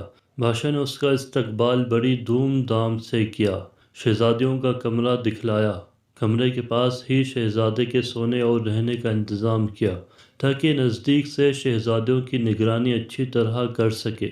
رات کو شہزادیوں کے کمرے کا دروازہ کھلا چھوڑ دیا گیا تاکہ شہزادہ ان کے سونے جاگنے کو اچھی طرح دیکھ سکے، لیکن ابھی تھوڑی ہی رات گئی تھی کہ شہزادے کی آنکھوں میں نیند بھر آئی اور وہ بے خبر ہو کر سو رہا۔ شہزادیاں ہر رات کی طرح آج رات کو بھی گھومنے گئیں۔ جب صبح سویرے بادشاہ آیا تو اس نے دیکھا کہ لڑکیوں کے جوتے پر گرد پڑی ہوئی ہے اور ایڑیاں گھسی ہوئی ہیں۔ بادشاہ نے شہزادے سے پوچھا کہ بتلاؤ لڑکیاں کہاں گئی تھیں؟ شہزادہ کوئی جواب نہ دے سکا۔ دوسری اور تیسری رات کو بھی شہزادیاں گھومنے گئیں اور شہزادہ ہر رات سوتا رہا۔ آخر چوتھے دن شہزادے کو پھانسی دے دی گئی۔ اس کے بعد بہت سے شہزادے آئے مگر کوئی بھی یہ نہ معلوم کر سکا کہ شہزادیاں کب اور کہاں گھومنے جاتی ہیں۔ ایک دن ایسا اتفاق ہوا کہ ایک غریب سپاہی سڑک سے گزر رہا تھا۔ اس نے بھی بادشاہ کا اعلان دیکھا۔ جی میں آیا کہ کسی طرح یہ راز معلوم ہو جاتا تو زندگی بڑے آرام سے گزرتی، لیکن یہ راز کیسے معلوم ہو یہ اس کی سمجھ میں نہیں آ رہا تھا۔ اسی سوچ میں چلا جا رہا تھا کہ ایک بڑھیا ملی۔ بڑھیا نے پوچھا، سپاہی کہاں جا رہے ہو؟ سپاہی نے کہا، یہ تو مجھ کو بھی نہیں معلوم مگر دل یہ چاہتا ہے کہ کسی طرح شہزادیوں کے گھومنے کا بھید معلوم ہو جاتا تو بڑا اچھا ہو جاتا۔ بڑھیا نے کہا، یہ کوئی مشکل بات نہیں، بس تم ہمت کر لو تو بیڑا پار ہے۔ دیکھو رات کو کھانے کے بعد لڑکیاں شراب بھجوائیں گی، اس کو نہ پینا۔ اس کے پینے سے بڑی گہری نیند آتی ہے۔ تم ہرگز شراب مت پینا۔ بستر پر لیٹتے ہی ایسا ظاہر کرنا کہ تم سو رہے ہو، تم گہری نیند میں ہو، تاکہ شہزادیاں نڈر ہو کر گھومنے جا سکیں۔ یہ لبادہ بھی اپنے ساتھ لے جاؤ۔ اس میں خاص بات یہ ہے کہ جب تم اس کو اوڑھ لوگے تو تمہیں کوئی بھی نہیں دیکھ سکتا اور تم سب کو دیکھ سکتے ہو۔ جب بڑھیا سب کچھ سمجھا چکی تو سپاہی کی ہمت اور بڑھ گئی۔ وہ بادشاہ کے پاس خوش گیا اور کہنے لگا، میں معلوم کروں گا کہ شہزادیاں رات کو کہاں گھومنے جاتی ہیں۔ بادشاہ نے سپاہی کو عمدہ کپڑے پہنائے اور شہزادیوں کے کمرے کے پاس لے جا کر اس کے سونے کا کمرہ بتلا دیا۔ شام ہوتے ہی ایک شہزادی شراب کا پیالہ لیے ہوئے سپاہی کے پاس آئی اور ہنس کر پینے کو کہا۔ سپاہی نے اپنے حلق کے پاس ایک تھیلی باندھ رکھی تھی۔ سپاہی نے بڑی ہوشیاری سے شراب تھیلی میں انڈیل لی، چارپائی پر لیٹتے ہی گہری نیند میں سوتا ظاہر کیا۔ شہزادیاں یہ دیکھ کر بہت خوش ہوئیں۔ آدھی رات کے قریب شہزادیاں اٹھیں، کپڑے پہنے، بال سنوارے اور گھومنے جانے کے لیے تیار ہو گئیں۔ سپاہی اپنی چارپائی پہ لیٹا ہوا یہ سب دیکھ رہا تھا۔ شہزادیاں ہنستی ہوئی کمرے سے باہر نکلیں اور گھومنے کے لیے جانے لگیں۔ سپاہی چپکے سے اٹھا، لبادہ اوڑھ کر شہزادیوں کے پیچھے ہو لیا۔ تھوڑی دور چلنے کے بعد سب سے چھوٹی شہزادی بولی، مجھے ڈر لگ رہا ہے، نہ جانے آج کیا بات ہے، دل خوش نہیں۔ بڑی شہزادی نے کہا، تم بس یوں ہی ڈر رہی ہو، کوئی بات نہیں۔ یہ کہہ کر تمام شہزادیاں ہنستی ہوئی ایک باغ میں پہنچی۔ باغ کے تمام درخت نہایت خوبصورت سے برابر لگے ہوئے تھے، پتیاں چاندی کی طرح سفید تھیں۔ سپاہی نے ایک درخت سے چھوٹی سی شاخ توڑ لی۔ شاخ توڑنے سے آواز پیدا ہوئی۔ چھوٹی شہزادی سہم گئی اور دوسری بہنوں سے کہنے لگی، کیا تم لوگ یہ آواز نہیں سن رہے؟ آج ضرور کچھ نہ کچھ ہونے والا ہے، مجھے تو بڑا ڈر لگ رہا ہے۔ بڑی شہزادی نے پھر ہنس کر اس کی بات کو ٹالا اور کہا کہ کچھ نہیں، بس تم کچھ وہم ہو گیا ہے۔ چلتے چلتے شہزادیاں دوسرے باغ میں پہنچیں جہاں درختوں کی پتیاں سنہرے رنگ کی تھیں۔ باغ کے بیچ میں ایک خوبصورت چبوترا بنا ہوا تھا۔ سب شہزادیاں اس پر بیٹھ گئیں۔ یہاں 12 پیالے شراب کے بھرے ہوئے رکھے تھے۔ ہر ایک شہزادی نے ایک پیالہ پیا اور پھر آگے کی طرف چل پڑی۔ سپاہی نے یہاں سے بھی ایک ٹہنی توڑی اور ایک پیالہ اٹھا کر لبادے میں رکھ لیا۔ چھوٹی شہزادی شاخ ٹوٹنے کی آواز پر پھر ڈری اور بڑی شہزادی نے پھر دلاسا دیا۔ تھوڑی دیر کے بعد شہزادیاں ایک دریا کے کنارے پہنچی جہاں 12 کشتیاں کنارے پر لگی ہوئی تھیں اور ہر کشتی میں ایک شہزادہ بیٹھا ہوا تھا۔ شہزادیاں ایک ایک کشتی میں بیٹھ گئیں اور دریا کے بیچ میں جا کر موجوں کا تماشا دیکھنے لگیں۔ صبح ہوتے ہوتے شہزادیاں واپس آ کر اپنی چارپائیوں پر سو گئیں۔ بادشاہ نے صبح کو شہزادیوں کے گھومنے کا حال سپاہی سے پوچھا۔ سپاہی نے تفصیل سے تمام جگہیں بتلا دیں اور ثبوت کے طور پر درختوں کی شاخیں اور پیالہ پیش کر دیا۔ بادشاہ نے لڑکیوں کو بلا کر پوچھا کہ سپاہی جو کچھ کہہ رہا ہے ٹھیک ہے؟ لڑکیوں نے کہا، ہاں سچ ہے۔ بادشاہ نے اپنا مقرر کیا ہوا انعام دینے کا اعلان کر دیا۔ سپاہی نے بڑی شہزادی کو پسند کیا اور اس سے شادی کر دی گئی اور سپاہی کو سلطنت ولی عہد بھی بنا دیا گیا۔